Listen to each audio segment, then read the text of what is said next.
மீண்டுமாக உங்கள் அனைவரையும் ஆண்டவராய் இயேசு கிறிஸ்து நாமத்திலே வாழ்த்துகிறேன். கர்த்தர் உங்களோடு இருப்பாராக, உங்களை ஆசீர்வதிப்பாராக. இன்றைய தினத்தில் சோர்வுகள் தொடர்பான சில காரியங்களை உங்களோடு நான் பகிர்ந்து கொள்ள விரும்புகிறேன். ஆவிக்குரிய வாழ்க்கைக்குள் வாழ்கிற நாம், தேவ பக்தியுடையவர்களாக வாழ்கிற நாம் ஏன் சோர்ந்து போகிறோம்? ஒரு உற்சாகமில்லாத மனநிலையோடு செல்லுகிறோம்.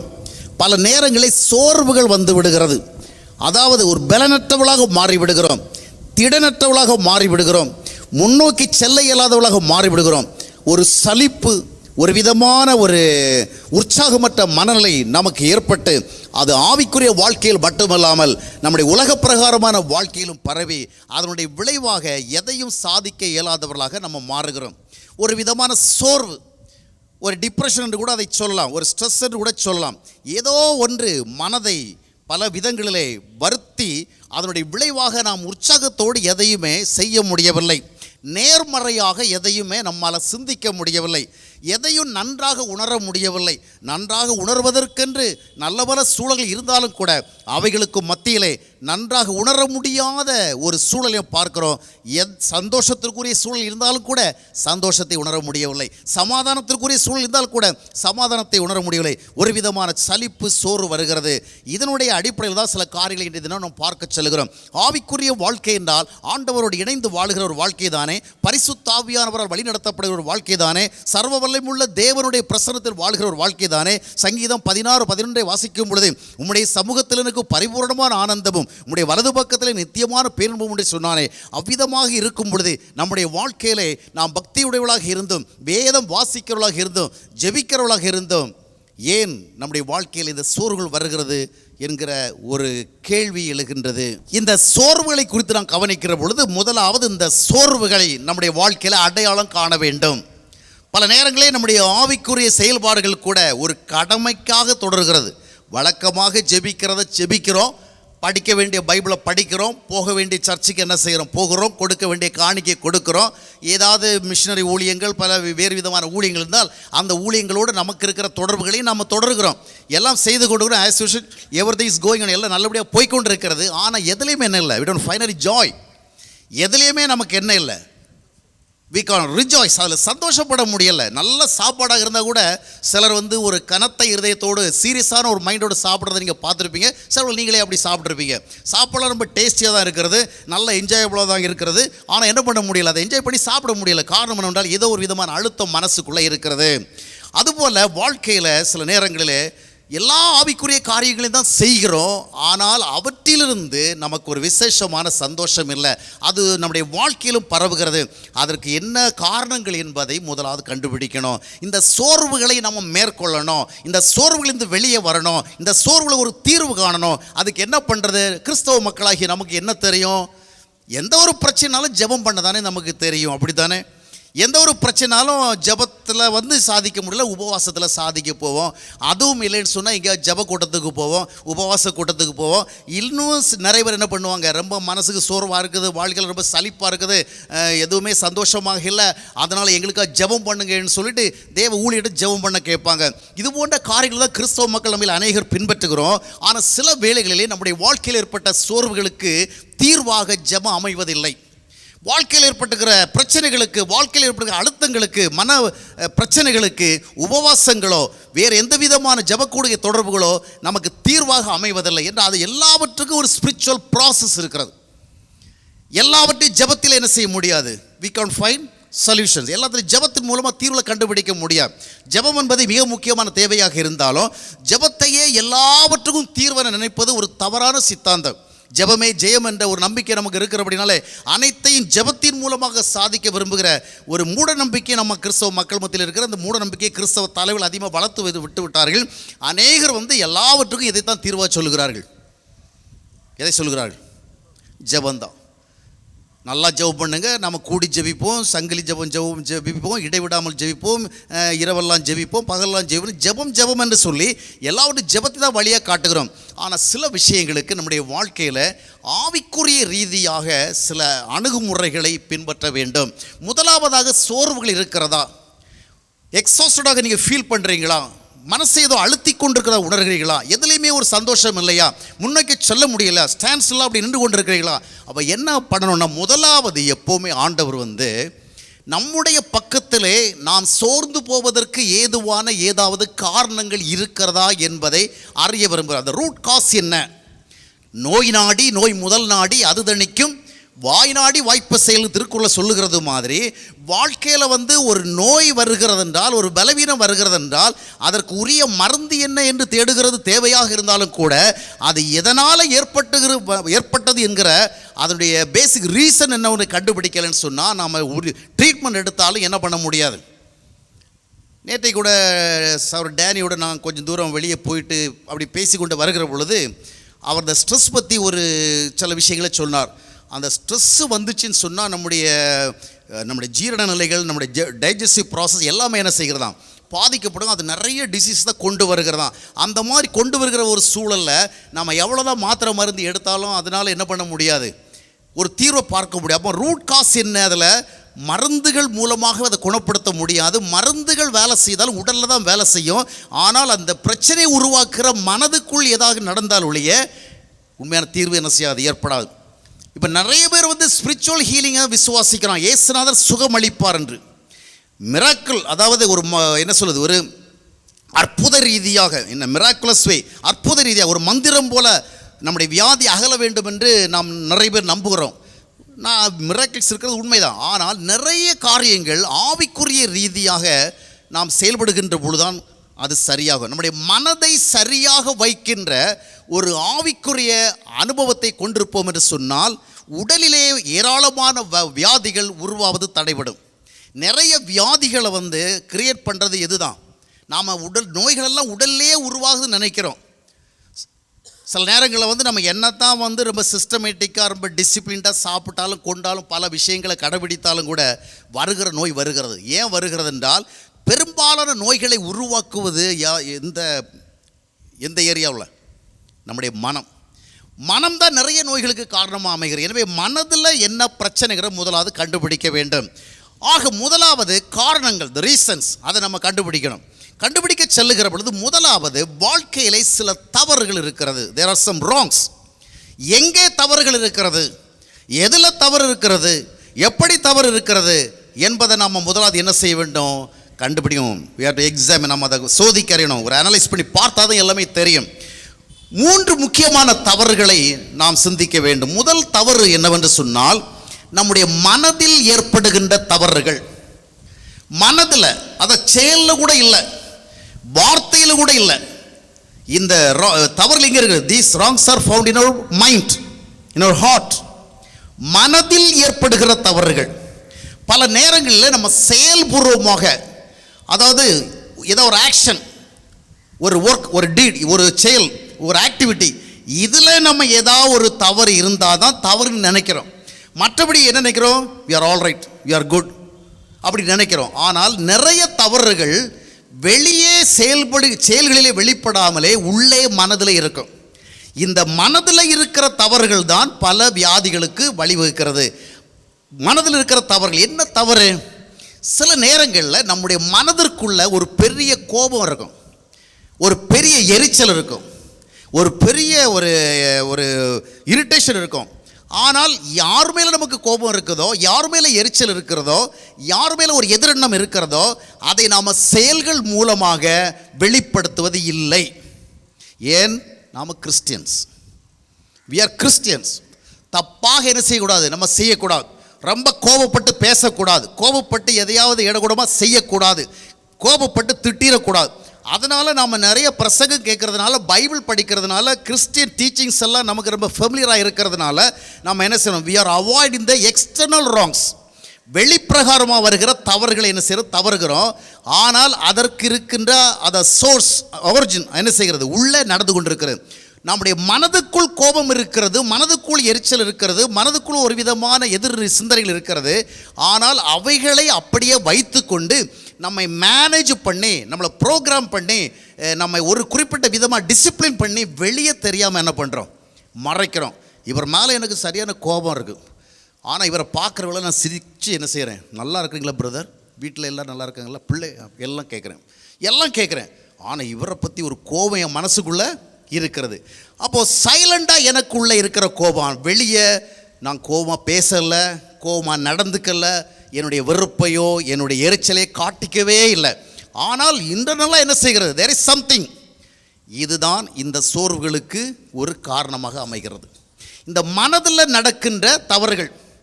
என்னை இவர் என்ன செய்கிறாருன்னா, வாங்க பிரதர் நீங்கள் ஆவடிக்கு வந்துட்டீங்க, எங்கள் வீட்டில் வந்து என்ன செய்யணும், அவசியம் சாப்பிடணும், அவசியம் நீங்கள் சாப்பிடணும். ரொம்ப அன்பாக கூப்பிட்டாரு, நானும் போயிட்டேன், நல்ல சாப்பாடு போட்டார். இந்த வருஷம் இந்த முட்டி ஒன்றும் போடலை, ஒரு உதாரணத்துக்காக சொல்கிறேன். உன்னை போட்டதுக்காக நான் சொல்கிறத நீ நினச்சிடக்கூடாது. அவர் போடுறதுக்கு தருணமும் இல்லை, எனக்கு போகிறதுக்கு வாய்ப்பும் இல்லை. நான் ஒரு உதாரணத்துக்காக சொல்கிறேன். அழைத்தார், நல்ல சாப்பாடு போட்டார், நல்ல மட்டன் பிரியாணி, 10 சிக்கன் பிரியாணி, 65, 85 எல்லாத்தையும் வச்சு நல்ல சாப்பாடு போட்டார். இப்போ நான் மனசுக்குள்ளே எனக்கு என்ன சந்தோஷம்னா, ஆவடியில் பிரதர் டேனியல் ராஜசேகர் என்னை எவ்வளவா நேசிக்கிறார், என்ன அருமையாக சாப்பாடு செலவு செய்து போட்டிருக்கார், எவ்வளவு எனக்காக அன்பு காட்டிக்கிட்டு நினச்சிட்டு போகிறேன். ஆனால் அவருடைய மனதிலேயோ என்னை குறித்த ஒரு வெறுப்புணர்வு இருக்கிறது, என்னை குறித்த ஒரு கசப்புணர்வு இருக்கிறது. அவர் மனதிற்குள் என்னை குறித்து வெறுக்கிறார், அவருடைய மனதிற்குள் என்னை குறித்து கசக்கிறார். ஆனால் எனக்கு சுவையான உணவை கொடுத்தால் நான் என்ன நினைக்கிறேன்? he loves me, he is so affectionate to me, எனக்கு என்னோட அவர் ரொம்ப அன்பாக இருக்கிறார் நினைக்கிறேன். ஆனால் அவர் அப்படி இல்லை. இதுதான் பிரச்சனை. மனதிற்குள் இருக்கிறது வெளியே காட்டாமல் வெளிப்புற செயல்களிலே வேறொரு விதமான செய்தி, வேறொரு விதமான ஒரு மெசேஜ் பாஸ் ஆகிட்டு இருக்கிறது. நான் நினைக்கிறேன் நேசிக்கிறான்னு, அவருடைய மனதில் வேறு விதமாக இருக்கிறது. இதை யார் பார்க்குறா? தேவன் பார்க்கிறார். தேவன் பார்க்கிறாரோ பார்க்கலையோ நம்முடைய மனம் பார்க்கிறது. நம்ம எப்போவுமே என்ன நினைக்கிறோம்? காட் வாட்சஸ் அப்படிங்கிறத மட்டும்தான் சிந்திக்கிறோம். காட் பார்க்குறாரோ பார்க்கலையோ, காட் பார்த்துறத பெருசாக நினைக்கிறாரோ நினைக்கலையோ, உங்களுக்கு ஆண்டவர் மனம் கொடுத்துருக்கார் பாருங்கள், அந்த மனம் பார்க்கும். நீங்கள் அதை வந்து நேரடியாக ஒரு அவேர்னஸோடு ரியலைஸ் பண்ணட்டா கூட உங்கள் மனதில் என்ன நடக்கிறது என்பதை உங்களுடைய மனம் பார்க்கும். அப்போது வெளிப்படையாக இதை காண்பிக்கவில்லை, உள்ளே வந்து என்ன செய்கிறது? ஒரு கோபம், ஒரு வெறுப்புணர்வு, ஒரு எரிச்சல் இருக்கிறது. பாருங்கள், சில நேரத்தில் what does our mind speak, what does our action speak? நம்முடைய மனம் என்ன பேசுது, நம்முடைய செயல் என்ன பேசுது? மனம் பேசுது, இவர் மேலே எனக்கு விருப்பம் இல்லை. செயல் பேசுது, இவர் மேலே எனக்கு ரொம்ப விருப்பம். புரிகிறதா? இப்போது இவருடைய செயலினால் இவருக்கு நன்மை ஏற்படுமா, இல்லை இவருடைய மனதினால் இவருக்கு நன்மை ஏற்படுமா? நாம் எப்போவுமே நற்செயல் செய்யணும்னு தான் எதிர்பார்க்கப்படுகிறோம், அப்படி தானே? மனசுக்குள்ள 1000 வரும் போகும், ஆனால் நற்செயல் செய்யணும்னு எதிர்பார்க்குறோம். அது உண்மைதான். நிறைய விஷயங்கள் மனசில் வரும், தப்பானதெல்லாம் வரும், வெறுப்புணர்வு வரும், கோபம் வரும், எரிச்சல் வரும். ஆனால் வரும் நம்ம துரத்தணும். துரத்தாமலே வைத்து கொண்டிருக்கிறோம். வைத்து கொண்டே என்ன செய்கிறோம் என்றால், உள்ளிருக்கின்ற உண்மை நிலைகளை வெளிப்படுத்தாதபடிக்கு வெளியிலே வேறொரு விதமான ஒரு செய்தியை கொடுத்து கொண்டிருக்கிறோம். இந்த மைண்டுக்கும் இந்த ஆக்ஷனுக்கும் ஒரு கோஆர்டினேஷன் இல்லை. புரிகிறதா? எப்பொழுது உங்களுடைய மனமும் உங்களுடைய வெளிப்புற செயலும் இணைந்து செல்லவில்லையோ அப்பொழுது உங்களுடைய மனம் பாதிக்கும். நீங்கள் நல்லதெல்லாம் செஞ்சுட்டு இருப்பீங்க, நல்லா பேசிகிட்டு இருப்பீங்க, எல்லாரும் சொல்லுவாங்க அவர் ரொம்ப தங்கமான மனுஷனாச்சு, ரொம்ப அன்பாக பேசுவார், ரொம்ப பாசமாக இருப்பார், ரொம்ப நேசத்தை வெளிப்படுத்துவார்னு எல்லாரும் சொல்லுவாங்க. ஆனால் அவருடைய மனம் வேறு விதமாக இருக்கிறபடினாலே அந்த மனதினுடைய அடிப்படையில் தான் விளைவுகள் இருக்கும் என்று செயல்களுடைய அடிப்படையில் இராது. புரிகிறதா? அப்போது பல நேரங்களிலே நம்முடைய மனம் ஏன் சோர்ந்து போகிறது என்றால், வெளியே என்ன நடக்கிறது என்பதல்ல, உள்ளே என்ன நடக்கிறது, வித்தின் சைட், அதாவது என்ன உள்ளே நடக்கிறது, அதுதான் உண்மை. ஆக முதல்ல மனதில் தவறுகள். எனவே தான் இருதயத்திலே சுத்தம் உள்ளவன் பாக்கியவான். those who are pure in their heart, they are the blessed people, they can see God. இருதயத்திலே சுத்தம். சில நேரத்தில் நம்முடைய செயலெல்லாம் சுத்தம்தான், வாயின் வார்த்தையெல்லாம் சுத்தம்தான், நம்ம நல்லா தான் பேசுகிறோம், அன்பாக தான் பேசுகிறோம், கனிவாக தான் பேசுகிறோம், நேர்மையாக தான் பேசுகிறோம், உண்மையாக தான் பேசுகிறோம். ஆனால் உள்நிலை வேறு விதமாக இருக்கிறது. இருதயத்தில் சுத்தம் உள்ளவன் பாக்கியவான். அல்லேலூயா. மனதை எப்படி இருக்கிறதோ அதை அப்படியே வெளிப்படுத்துகிறவன் தான் உண்மையானவன். எனவே இவ்விதமாக இல்லாதபடிக்கு மனதுக்குள் சில காரியங்கள் இருக்கும் பொழுது அது மனச்சோர்வுகளுக்கு வழிவகுக்கின்றது. எனவே அருமையானவர்களே, வெளிப்புறமாக நம்ம எப்படி வாழ்கிறோம் என்பதல்ல, உட்பிரகாரமாக நம்முடைய மனம் எவ்விதமாக, how it is functioning, அது என்ன பண்ணிட்டு இருக்குது அதை நம்ம கவனிக்க வேண்டும். வாழ்க்கையில சோர்வுகள், புரிந்து கொள்ள முடியாத சோர்வுகள், காரணம் கண்டுகொள்ள முடியாத பலவிதமான மனப்பிரச்சனைகள், காரணங்கள் என்ன, இதை நான் சோதிக்க வேண்டும். இரண்டாவதாக பார்க்கும் பொழுது மனிதனுடைய பல சோர்வுகளுக்கும் பிரச்சனைகளுக்கும் அடிப்படை காரணங்களாக அமைகிறது என்னவென்று சொன்னால் அவனுடைய சுபாவங்கள்.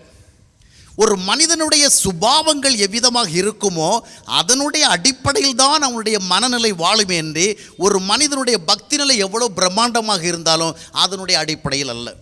சிலருடைய பக்தி பாராட்டத்தக்கது தான். நன்றாக ஜெபிக்கிறவர்கள், நன்றாக வேதத்தை வாசிக்கிறவர்கள், பல திருச்சபைகளுக்கு சென்று பலவிதமான நற்பணிகளை செய்கிறவர்கள், அநேகருக்கு பல நன்மையான காரியங்களை செய்கிறவர்கள், பக்தியுடைய பக்கத்தில் பார்க்கும் பொழுது நிறைய நல்ல விஷயங்கள் தான் செய்கிறார்கள். ஆனால் பக்தி இருக்கின்ற அளவிற்கு என்ன இல்லை, சுபாவங்கள் இல்லை. ஆண்டவராக இயேசு கிறிஸ்து பாக்கியவான்கள் என்று சொல்லுகின்ற பொழுது யாரை சொன்னார் என்றால், பக்தி உள்ளவர்கள் பாக்கியவான்கள், ஜெபிக்கிறவர்கள் பாக்கியவான்கள், உபவாசிக்கிறவர்கள் பாக்கியவான்கள், கொடுக்கிறவர்கள் பாக்கியவான்கள், ஊழியம் செய்கிறவர்கள் பாக்கியவான்கள் என்று அந்த பட்டியலை சொல்லவில்லை. யாரை சொல்லுகிறார்? ஆவியிலே எளிமை உள்ளவன் பாக்கியவான், சாந்தம் உள்ளவன் பாக்கியவான், இருதயத்தில் சுத்தம் உள்ளவன் பாக்கியவான், நீதி நிமித்தம் பசிதாக உடையவன் பாக்கியவான், அதாவது அநீதிகளை, பொல்லாப்பான காரியங்களை பொறுத்து கொள்ளுகிறவன் பாக்கியவான். அப்போ இது போன்ற கேரக்டர்ஸ், குவாலிட்டிஸ், ஆட்டிடியூட்ஸ், மனிதனுடைய சுபாவ நிலையான காரியங்களைத்தான் ஆண்டவர் பாக்கியத்திற்கு அடிப்படையாக சொல்லுகிறான். ஆக அந்த விதமாக பார்க்கும் பொழுது இன்றைக்கு நாம் பார்க்க வேண்டிய இடம் நம்முடைய சுபாவங்கள் என்ன. நமக்குள்ளே பலவிதமான தவறான சுபாவங்கள் இருக்கும் பொழுது வெளியே நாம் எவ்வளோ பக்தியாக வாழ்ந்தாலும் நம்முடைய வாழ்க்கையினுடைய விளைவுகள் பக்தியின் அடிப்படையில் அமையாது, சுபாவங்களின் அடிப்படையில் தான் அமையும். நமக்கு என்ன சுபாவங்கள் இருக்கிறதோ அதனுடைய அடிப்படையில் தான் நமக்கு விளைவுகள் இருக்கும் என்று, எவ்வளோ பக்தி இருக்கிறதோ அதனுடைய அடிப்படையில் இருக்காது.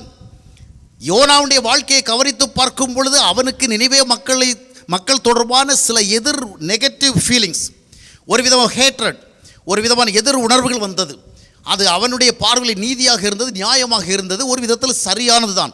ஆனால் பாருங்கள், அந்த வெறுப்புணர்வை அவன் தனக்குள்ளே வைத்து கொண்டிருந்த பொழுது அவன் ஒரு தேவனுடைய ஊழியக்காரனாக இருந்தாலும் கூட எரிச்சல் நிறைந்த மனிதனாக மாறி வாழ்வதை விட சாவதே மேல் என்று எண்ணுகின்ற அளவிற்கு அவனுடைய நிலைமை மாறுகிறது. தனக்கு ஒரு நெருக்கடி ஏற்பட்ட வேளையிலும் கூட தான் செய்து தவறு என்பதை அறிந்து கொள்ள ஒரு வாய்ப்பு இருந்த பொழுதும் கூட அந்த தவறுக்கு மனம் இருந்தாதவனாக நான் மடிந்து போகிறேன் சொல்லி என்னை தூக்கி கடலில் போடுங்கள் என்று சொல்லுகிறான். அவர்களெல்லாம் தாங்கள் நம்புகிற கடவுளை நோக்கி ஜெபம் பண்ணுகிறார்கள். நீ ஏன் இந்த விதமான தவறை செய்தார் இவரிடத்தில் கேட்கிறார்கள். அப்பொழுது எல்லா உண்மைகளையும் சொல்லுகிறான். எதனால் இந்த பிரச்சனை வந்ததென்று எல்லாம் சொல்லுகிறான். சொல்லுகிறவன் அந்த பிரச்சனைக்கு என்ன தீர்வென்று அவர்களுக்கு காட்டுகிறான். என்ன தூக்கி என்ன பண்ணுங்க, சமுத்திரத்தில் போட்டுருங்க, அதனால் நீங்கள் என்ன செய்வீங்க, தப்பிச்சுக்குவீங்க. அப்பொழுது கூட பார்க்கும் பொழுது அவனுடைய மனம் அங்கே கடினமாக இருக்கிறபடினாலே அந்த வெறுப்புணர்வை விட முடியவில்லை. சிலரிடத்தில் இருக்கிற பக்தி வலிமையானது தான், ஆழமானது தான், மிகுந்த விரிவானது தான். ஆனால் அவர்களுக்குள் இருக்கிற சுபாவம் அதை விட கடினமானது. எனவே இந்த வெறுப்புணர்வை வைத்து கொண்டு அவன் இருந்த பொழுது ஆண்டவரை அவனிடத்தில் பல முறை பேசுகிறார். பாருங்கள், பொதுவாக ஒருவருடைய சுபாவம் சரியில்லைன்னா ஆண்டவர் அவனிடத்தில் போய் பேசுகிறது கிடையாது. ஆனாலும் கூட இவன் அவருடைய ஒரு ஊழியக்காரனாக இருந்தபடியால் என்ன செய்கிறார், யோனாவே நீ எரிச்சலாக இருப்பது நல்லதோ என்று கேட்கிறார். இந்த மாதிரி ஆண்டவர் கேட்டாரே, இல்லை ஆண்டவர் என்ன பண்ணுறது, என் மனசில் அந்த மாதிரி இருக்குது, நானும் அப்படி இருக்கக்கூடாதுன்னு நினைக்கிறேன், முடிய மாட்டேங்குது, அப்படிலாம் சொல்லியிருக்கணும். அவன் என்ன சொல்கிறான், அப்படி தான் இருக்கணும், இப்போ மட்டும் இல்லை எப்போ இப்படி தான் இருப்பேன், நிறைய வாழ்க்கையும் அப்படி தானே, இவ்வளோ திமிராக பேசுகிறே, இப்போ மட்டும் இல்லை இறுதி வரைக்கும் இப்படி தான் பேசுவேன், மதிக்க மாட்டேங்கிறியே, இப்போ மட்டும் இல்லை கடைசி வரைக்கும் இப்படி தான். அப்போ தங்களுடைய நிலைமையே கடைசி வரை இப்படி தான் இருக்கும் என்று அங்கே சுட்டி காட்டுகிறார்கள். அங்கே யோனாவிடத்தில் ஆண்டவர் திரும்ப பேசுகிறேன், நீ இந்த விதமாக எரிச்சலாக இருக்க நல்லதா நல்லதா நல்லதான்னு கேட்டால், நல்லதை கெட்டதை அதை பற்றி எனக்கு கவலை கிடையாது, நான் மரண பரியந்தம் எரிச்சலாக இருப்பது நல்லதான். அப்போ செத்து தொலைகிறேங்கிறான். அப்போது சுபாவம் சரியில்லை என்று சொன்னால் அந்த மனிதனுடைய பக்திக்கு எந்த விதமான நல்ல பலன்களும் கர்த்தர் கொடுத்தாலும் கூட என்ன செய்யாது, அதை அனுபவிக்க முடியாது. சவுல் ராஜாவுடைய வாழ்க்கையை கவனித்து பார்க்கும் பொழுது அவனிடத்திலே சில தவறான சுபாவங்கள் இருந்தது. அந்த தவறான சுபாவங்கள் நிமித்தமாக உதாரணமாக ஒரு வசனத்தை நாம் பார்க்கலாம். 1 சாமுவேல் 18ஆம் அத்தியாயத்தினுடைய 9ஆம் வசனத்தில் நாம் அதை வாசிக்கிறோம். அந்நாள் முதற்கொண்டு சவுல் அவனை காய்மகாரமாக பார்த்தான். என்ன தப்பு பண்ணிட்டான், ஒரு தப்பு பண்ணலை, நல்லதை செய்தான், அது வரைக்கும் ஓகே. அந்த சவுலுக்கு அவன் மேலே ஒரு நல்ல இம்ப்ரெஷன் தான். ஆனால் அவன் செய்த நல்லதுக்காக மற்றவர்கள் அவனை பாராட்ட ஆரம்பித்த உடனே பெண்கள் எல்லாம் ஆடி பாடி என்ன செய்தார்கள்? சவுல் கொண்டது 1000, தாவீது கொண்டதோ 10,000 என்று புகழ்ந்த உடனே அங்குதான் பொறாமை தலையெடுக்க ஆரம்பிக்கிறது, எரிச்சல் தலையெடுக்க ஆரம்பிக்கிறது. நான் ராஜாவாக இருக்கின்ற பொழுது பாராட்டப்பட வேண்டிய நான் பாராட்டப்படவில்லை, இவன் பாராட்டப்படுகிறானே, அவன் பாராட்டப்படுவதற்கு தகுதி இருந்தபடினால் பாராட்டப்படுகிறான். ஆனால் அந்த மனம் அதை ஏற்றுக்கொள்ள முடியவில்லை. நான் பெற வேண்டிய பாராட்டை இவன் பெறுகிறான் என்று சொல்லி அந்த எரிச்சலை அவன் என்ன செய்கிறான்? செயல்பட காய்மகாரமாக பார்க்குறான், பொறாமையாக பார்க்குறான். அதனுடைய விளைவு பாருங்கள், அவனுடைய லைஃப்பில் எப்போவுமே ஒரு அன்ரெஸ்ட், ஒரு அன்னீஸ்னஸ் எப்போவுமே தொடர்ந்து கொண்டே இருக்கும். அதனுடைய விளைவு என்னவென்னு சொன்னால், சின்ன விஷயம் பெரிய விஷயம் எல்லாத்துக்கும் பயப்படுறான், சாதாரண விஷயத்துக்கும் பயப்படுறான், பெரிய விஷயத்துக்கும் பயப்படுறான். 1 சாமுவேல் 28ஆம் அத்தியாயத்தினுடைய 20ஆம் வசனத்தை பார்க்கலாம். 1 சாமுவேல் 28ஆம் அத்தியாயத்தினுடைய 20வது வசனம். மிகவும் பயப்பட்டான். யாருங்க பயப்படுறது? ஒரு சாதாரண ஒரு நாட்டினுடைய குடிமகன் என்றால் பரவாயில்லை, இயல்பு தான். இவன் யாருன்னா ஒரு பெரிய ஆர்மியை வச்சிருக்க, ஒரு நாட்டை வழிநடத்துகிற ஒரு தலைவன். அது மட்டுமல்ல, தேவனால் அபிஷேகம் பட்டு ராஜாவாக வந்தவன். அந்த அளவிற்கு ஒரு கிரேட் பர்சனாலிட்டி. அந்த விதமான ஒரு மனிதன் பயப்படுகிறான். இந்த பயம் எங்கிருந்து வருகிறது தெரியுமா? ஆக்சுவலி அவனுடைய ப்ராப்ளம் பயம் அல்ல. அவனுடைய ஆக்சுவல் ப்ராப்ளம் என்னென்று பார்க்கும் பொழுது, அடிப்படையில் சுபாவ ரீதியான காரியங்களை சரியான ஆர்டரில் வைக்க முடியலை. சரி, நாம் இருக்கிற வேளை மற்றவங்க இன்னொரு தடவை பாராட்டுற வேளை எந்த ஒரு மனுஷனுக்கும் இமோஷனலாக கொஞ்சம் ஃபீலிங் வரத்தான் செய்யும். அந்த ஃபீலிங்கை மேற்கொள்ளலை. அவனை ஒழிச்சு கட்டி இதற்கு மேல் இவன் புகழ் அடையக்கூடாது, நான் இருக்க வேண்டிய ஸ்தானத்துக்கு வந்து விடக்கூடாதுன்னு சொல்லி அவனை ஒழித்து கட்டுவதற்கு திட்டமிட்டு கொண்டு வெறுப்பையும் கோபத்தையும் எரிச்சலையும் காட்டித்து கொண்டிருக்கிறான். ஒரு அகம்பாவ மனநிலையை காட்டிக் கொண்டிருக்கிறான். அதனுடைய விளைவு தான் சின்ன காரியம் பெரிய காரியம் எல்லாவற்றுக்கும் பயப்படுகிற நிலைமை ஏற்படுகிறது. எந்த ஒரு மனிதனுடைய இருதயத்தில் சரியான சுபாவங்கள் இல்லையோ, உண்மை இல்லையோ, நேர்மை இல்லையோ, நீதி இல்லையோ, தாழ்மை இல்லையோ, சாந்தம் இல்லையோ, பொறுமை இல்லையோ, அதனுடைய விளைவு என்ன தெரியுமா? வாழ்க்கையினுடைய சின்ன விஷயமும் பயப்படுத்தும், பெரிய விஷயம் பயப்படுத்தும்.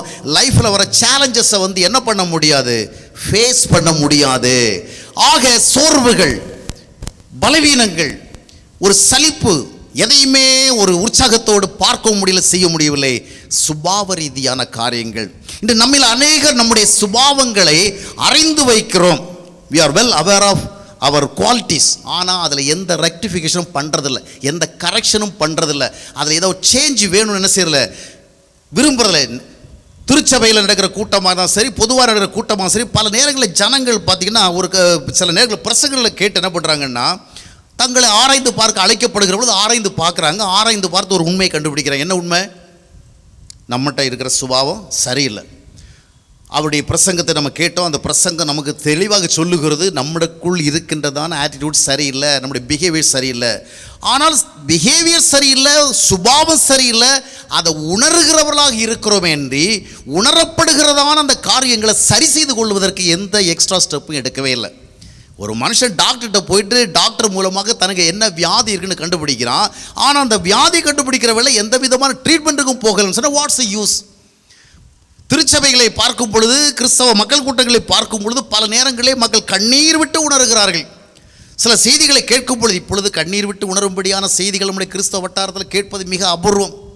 ஆனந்த கண்ணீர் விடுகிற பிரசங்கள் தான் அதிகமாக இருக்கிறது, அப்படித்தானே? மற்ற இமோஷனலாக கண்ணீர் விடுகிறாங்க. ஆனால் தவறுகளுக்காக, குறைவுகளுக்காக உணர்கிற மக்கள் கூட்டத்தை பார்ப்பதும் அவ்விதமாக உணர வைப்பதும் மிகவும் அபூர்வமாக மாறிவிட்டது. அப்படியே உணர்ந்தாலும் எல்லாமே ஒரு இமோஷனல் தான். பிரசங்கம் கேட்கிறவர்கள் அவரவர்கள் தங்களிடத்தில் இருக்கிற தவறான நிலைமை, பாவ நிலைமை உண்மையிலே உணர்கிறார்கள். ஆனால் அந்த உணர்வு எது வரைக்கும்? சினிமா பார்க்க போகிறவங்க கூட என்ன பண்ணுறான், அங்கே அந்த சினிமா படத்தினுடைய அந்த என்ன சொல்வது, கதை அமைப்பில் வருகிற இமோஷனல் சீன்ஸை பார்த்து என்ன செய்ய உணர்வு ஃபீல் பண்ணுறான். ஃபீல் பண்ணி எது வரைக்கும்? சினிமா தேட்டருக்கு வெளியே வர்றது வரைக்கும் தான்.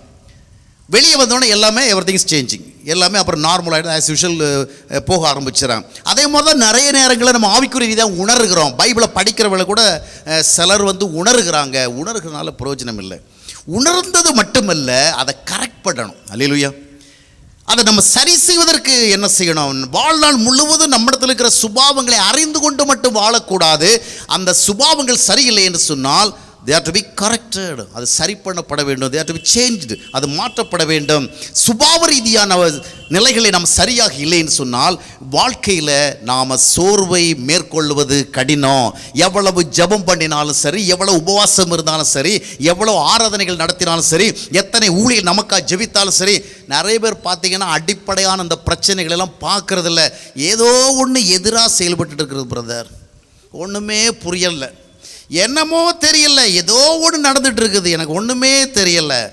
தங்களை விட்டு விட்டு வேறு எல்லாவற்றையும் பார்க்கறது. ஏதோ ஒன்று இருக்குன்னு சொன்னால் அந்த ஏதோ ஒன்று பெரும்பாலும் எங்கே தான் இருக்கும்? நமக்குள்ளே இருக்கும். ஆனால் இன்றைய கிறிஸ்தவ மக்கள் எளிதாக எப்படி ஜம்ப் ஆகிடுறாங்கன்னா, ஏதாவது ஒன்று நெகட்டிவாக நடக்குது, எதிர்மறையாக இருக்குது, ஒன்றும் வேண்டாம், ஒரு பிரச்சனை வருகிறது, அடுத்த இன்னொரு பிரச்சனை வருகிறது, அடுத்த இன்னொரு பிரச்சனை, 3 பிரச்சனை சேர்ந்தவுடனே என்ன பண்ணிடுறாங்க? ஏதோ பிசாசினுடைய ஒரு பெரிய போராட்டம் இருக்குது, ஒரு சம்பவம் நடந்து இன்னொரு சம்பவம் நடந்து இது என்னமோ நமக்கு எதிராக நடந்து கொண்டிருக்கிறது என்று சொல்லி சில நேரங்களிலே நம்முடைய மனம் சரியாக இல்லாததுனால என்ன செய்யும்? நாம் பார்க்கிற விதம் சரியாக இல்லாதனாலும் நடைபெறும். கிறிஸ்தவ மக்களுக்கு விசுவாசம் வேண்டும். வாழ்க்கை சூழல்களே பிரச்சனைகள் வரும், கஷ்டங்கள் வரும், நெருக்கடிகள் வரும், போராட்டங்கள் வரும். அனைத்திற்கும் பிசாசானவன் தான் காரணம் என்று சொல்லி அதனுடைய அடிப்படையிலே சிந்திக்க ஆரம்பித்தால் கிறிஸ்துவனுடைய வல்லமையை நாம் ஒருபோது உணரவும் மாட்டோம். கிறிஸ்துவை விசுவாசித்து பெற வேண்டிய ஆசீர்வாதங்களை பெறவும் மாட்டோம். பல நேரங்களில் எல்லாவற்றுக்கும் நம்ம சாத்தான காரணம் காட்டுறதுனால சாத்தான குறித்த நல்ல அவேர்னஸ் நமக்கு வேணும். ஏன்னா அவன் யாரை பட்சிக்கலாம் என்று சிங்கத்தை போல என்ன செய்கிறான்? சுற்றி திரிகலாம். உண்மைதான்.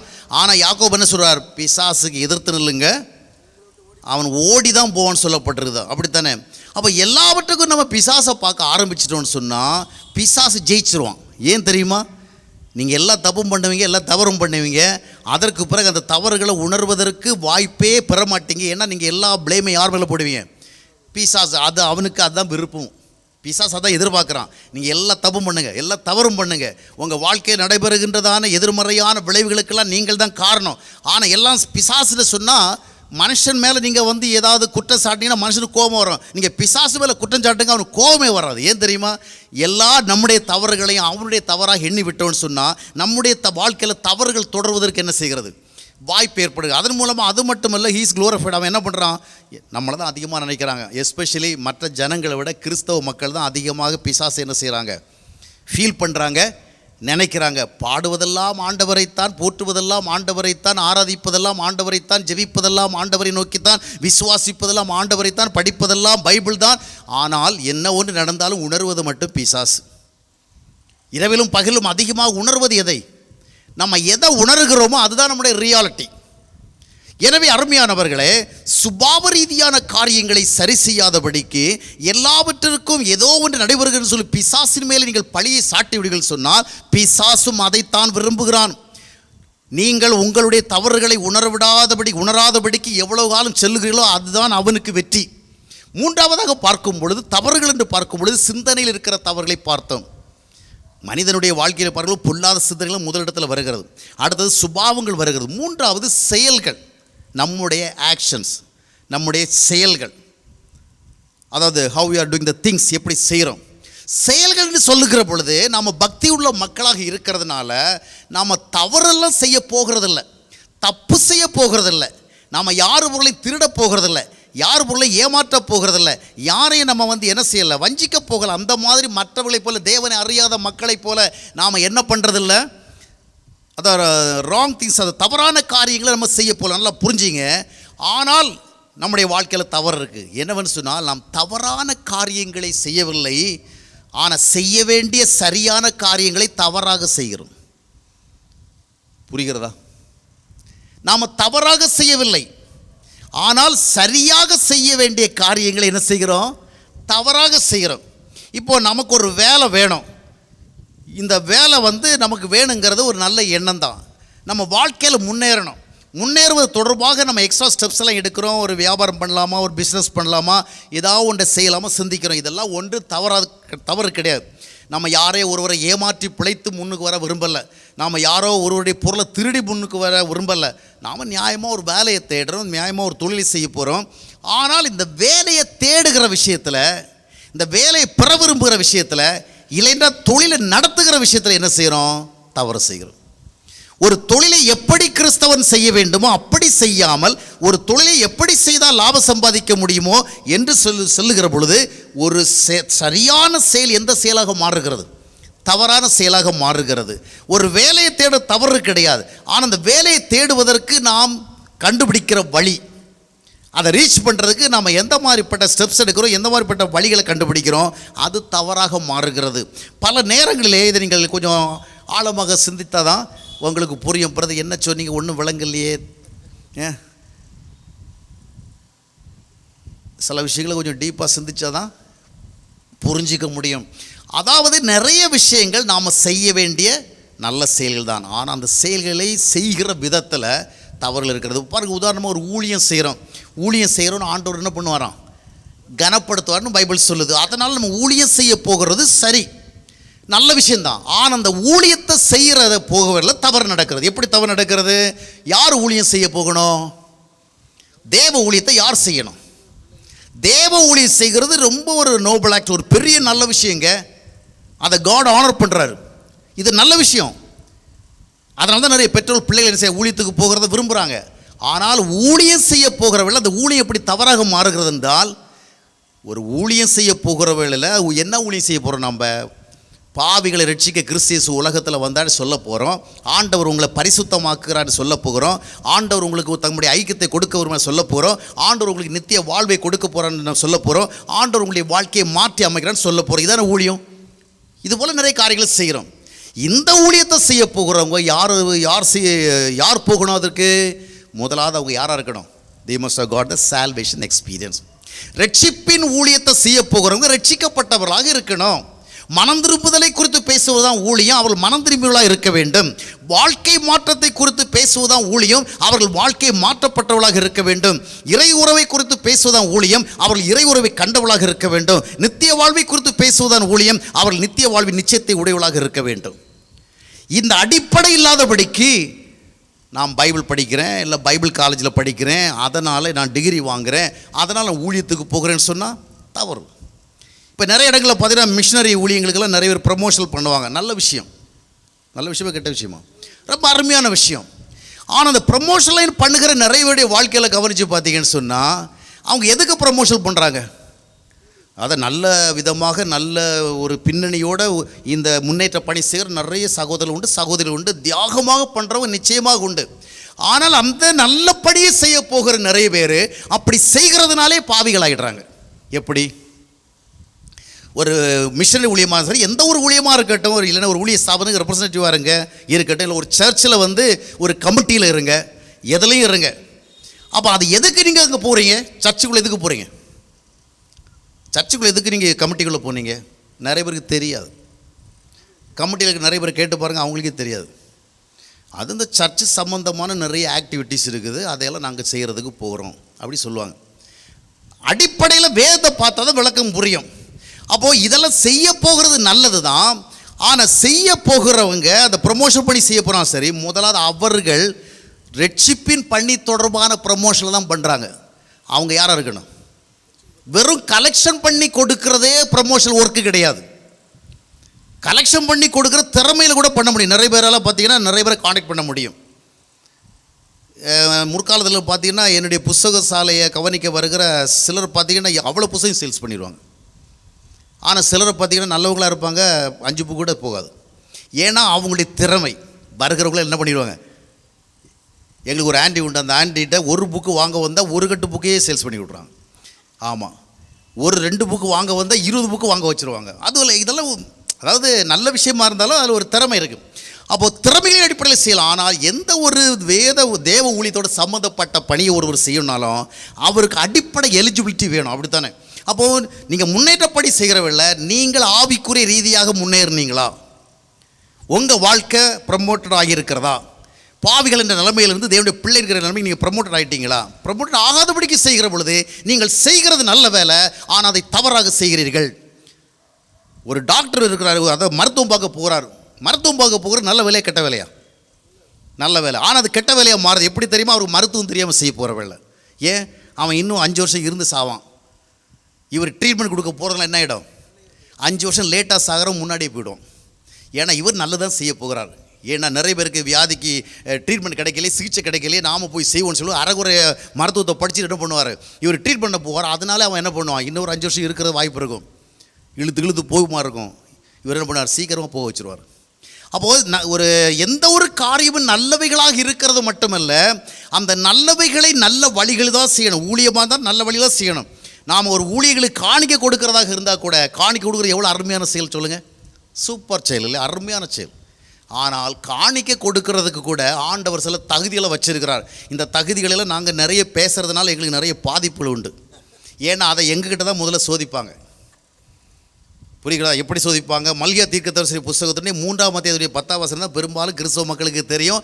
கிறிஸ்தவ தலைவர்களும் அதைத்தான் என்ன செய்கிறாங்க, என்னது, நீ எல்லாத்துலேயும் தசோபாகம் கொடுத்தா வானத்தின் பலகடிகளை திறந்து இடம் கொள்ளாமல் உங்கள் வீடு நிரம்பி, பக்கத்து வீடு நிரம்பி, உங்கள் மகா வீடு நிரம்பி, உங்கள் மகன் வீடு நிரம்பி, உங்கள் மரும வீடு நிரம்பி என்ன செய்யும், எதில், தசோபாகம். ஆனால் அதே தசோபாகம் பற்றி பேசுகிற மல்கியா தீர்க்கதரிசி புஸ்தகத்தினுடைய 1ஆம் அத்தியாயத்தினுடைய 10-11 வசனங்களை வாசித்து பாருங்கள். உங்கள் கைகளில் இருக்கிற காணிக்கை எனக்கு பிரியமானதல்ல, உங்களை நான் அங்கீகரிப்பேனோ என்று சோதித்து பாருங்கள். அப்போது காணிக்கை கொடுக்கறதுக்கு கூட ஒரு தகுதி வேணும்னு ஆண்டவர் சொல்கிறார். அப்போது அந்த பார்க்கும்போது காணிக்கை கொடுக்குற நல்ல செயல் தான். நல்ல செயலை தவறாக எப்படி செய்கிறோம், நாம் ஆண்டவருக்கு உகந்தவர்களாக மாறுவதற்கு முதலிடம் கொடுக்காமல் காணிக்கை கொடுப்பதற்கு முதலிடம் கொடுக்கிறோம். நாம் ஆண்டவருக்கு ஒப்பு கொடுத்து ஆசீர்வாதம் தேடுவதற்கு முதலிடம் கொடுக்காமல் காணிக்கை கொடுத்து ஆசீர்வாதம் தேட முற்படுகிறோம். நிறைய ஊழியக்காரர்கள் அதுதான் போதிக்கிறாங்க.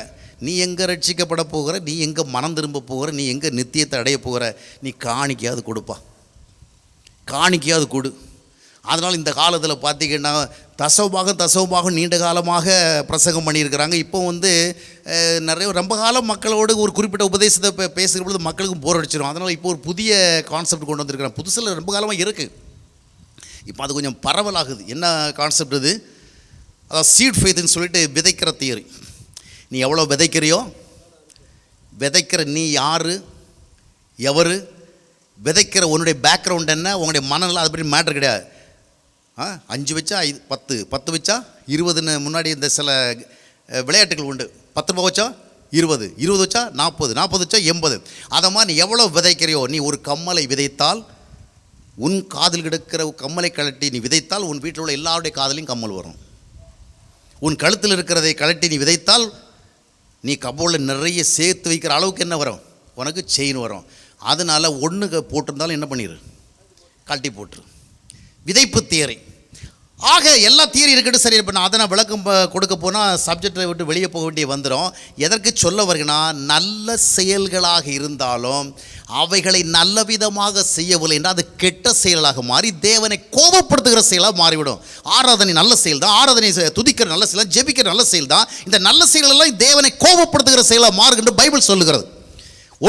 ஆமோஸ் தீர்க்கதரிசி புஸ்தகம் 5ஆம் அத்தியாயத்தினுடைய 21ஆம் வசனத்தை வாசித்து பாருங்கள். உங்களுடைய ஆசரிப்புகளெல்லாம் நான் என்ன செய்கிறேன், வெறுக்கிறேன்.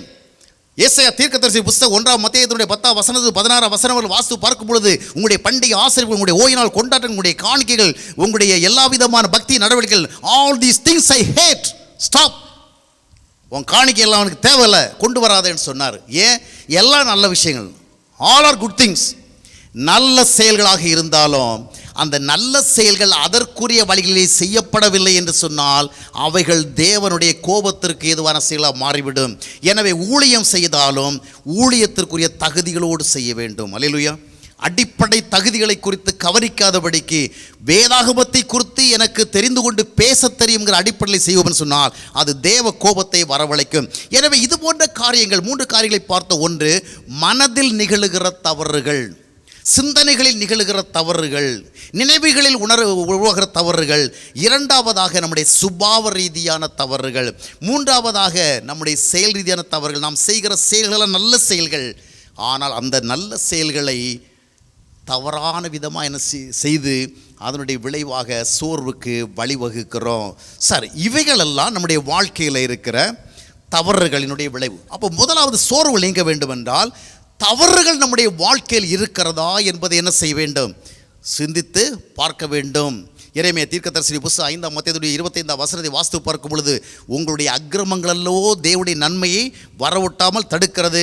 ஏசாயா தீர்க்கதரிசி புஸ்தகம் 59ஆம் அத்தியாயத்தினுடைய 1-2 வசனங்களை வாசித்து பார்க்கும் பொழுது, ரட்சிக்க கூடாதபடிக்கு கர்த்தருடைய கைகள் குறுகி இருக்கவில்லை, கேட்கக்கூடாத காதுகள் மந்தமாகிவிடவில்லை, உங்களுடைய அக்கிரமங்களை தேவனுக்கு உங்களுக்கு இடையிலே தடையாக இருக்கிறது. எனவே ஒருவேளை நம்ம பெரிய அளவில் அதாவது வெளிப்படைய தெரியும்படிய தவறுகள் செய்யாமல் இருக்கலாம். ஆனால் ஆண்டவருடைய பார்வையில் நம்முடைய மனதில் இருக்கின்ற தவறுகள் பெரிதாக பார்க்கப்படுகிறது. நம்முடைய சுபாவங்களில் இருக்கிற தவறுகள் பெரிதாக பார்க்கப்படுகிறது. நாம் நல்ல செயல்களை தவறான விதமாக செய்கிற பொழுது அது ஆண்டவருடைய பார்வையில் பெரிய தவறுகளாக பார்க்கப்படுகிறது. இரண்டாவதாக பார்க்கும் பொழுது ஏன் சோர்வு வருதுன்னா, பிகாஸ் ஆஃப் அவர் சிச்சுவேஷன்ஸ். ஒரு நெகட்டிவ் சிச்சுவேஷனில் இருக்கிறோம். எதிர்மறையான சூழல்கள், பொருளாதார ரீதியான எதிர்மறை நிலைமை, உறவு ரீதியான எதிர்மறை நிலைமை, சரீர ரீதியான எதிர்மறை நிலைமை, இப்படி ஏதாவது ஒரு எதிர்மறை நிலைமை இருக்கிறது. இல்லை என்றால் சிலருடைய எதிர்ப்புகள், சிலருடைய கோபங்கள், சிலருடைய வெறுப்புகள் நமக்கு எதிராக இருக்கிறது. இது போன்ற எதிர்மறையான சூழல் விளங்குகிற பொழுது அதனுடைய விளைவு எதுவாக இருக்கிறது? சோர்வு வருகிறது. பொருளாதார ரீதியாக நாம் சில காரியங்களை சாதிக்க முடியாமல் போகும் பொழுது, சில நஷ்ட கஷ்டங்களை சந்திக்க நேரிடுகிற பொழுது நமக்கு சோர்வு வருகிறது. உறவுகள் ரீதியாக நம்முடைய வாழ்க்கையிலே சில போராட்டங்கள் தொடர்கிற பொழுது நமக்கு சோர்வுகள் வர ஆரம்பிக்கிறது. சரீர ரீதியாக நாம் தொடர்ந்து பாதிக்கப்படுகிற பொழுது நமக்கு சோர்வு ஏற்படுகிறது. இது போன்ற சோர்வுகள் தவறுகளுடைய விளைவுகள் அல்ல, நம்முடைய சூழலுடைய விளைவுகள். சில நேரங்களில் இது போன்ற சூழல்களை நாம் பார்த்து கவலைப்படக்கூடாது, சோர்ந்து போகக்கூடாது. ஆண்டவர் நமக்கு இருக்கிறார் என்று நம்பி விசுவாசித்தாலும் கூட பல நேரங்களில் சோர்வை மேற்கொள்ள முடிகிறதில்ல. உங்களுக்கென்று சில பிரச்சனைகள் இருக்கிறது. ஆனால் நீங்கள் ஒரு முடிவெடுக்கிறீங்க, இந்த பிரச்சனைகளுடைய அடிப்படையில் நான் என்ன செய்யக்கூடாது? சோர்ந்து போகக்கூடாது. உங்களுடைய வாழ்க்கையில் சில விஷயங்கள் எதிர்மறையாக இருக்கிறது. ஆனால் நீங்கள் ஒரு ரெசல்யூஷன், நீங்கள் ஒரு டிசிஷன் எடுக்கிறீங்க. என்னான்னு சொன்னால், நான் இதை பற்றியெல்லாம் என்ன செய்யக்கூடாது? பயப்படக்கூடாது. நிறைய விஷயங்கள் உங்களுக்கு அன்னீசியாக இருக்கிறது, அதை எதிர்மறையாக இருக்கிறது. இருந்தாலும் நீங்கள் என்ன பண்ணுறீங்கன்னா, மைண்டில் ஒரு விதமான ஒரு முடிவு எடுக்கிறீங்க. என்ன முடிவுன்னு சொன்னால், இதெல்லாம் பார்த்து நான் என்ன செய்யக்கூடாது? சோர்ந்து போகக்கூடாது, கவலைப்படக்கூடாது, பயப்படக்கூடாது அப்படி நினைக்கிறீங்க. ஆனால் அப்படி நினைத்தாலும் உங்களுக்கு என்ன வருது? ஏன் வருது? நமக்கு ஆலோசனை சொல்கிறவங்களாம் என்ன சொல்கிறாங்க? கவலைப்படாதீங்க, பயப்படாதீங்க, இதுக்கெல்லாம் நீங்கள் என்ன செய்ய ஒரி பண்ணிக்காதீங்க, அப்படி தான் சொல்கிறாங்க. சரி, அவங்க சொல்கிறாங்களோ சொல்லலையோ, நாம் இதெல்லாம் அறிந்திருக்கிறபடினால நாம் என்ன பண்ணுறோம்? நமக்கு சில பிரச்சனைகள் இருக்குது, சில கஷ்டங்கள் இருக்கிறது, சில கடன் துன்பங்கள் இருக்கிறது, உடல் பிரச்சனைகள் இருக்கிறது, பலவிதமான பிரச்சனைகள் இருக்கிறது. ஆனால் இதனால் நம்ம என்ன செய்யக்கூடாது? கலங்கக்கூடாது, திகைக்கக்கூடாது அப்படி நினைக்கிறோம்.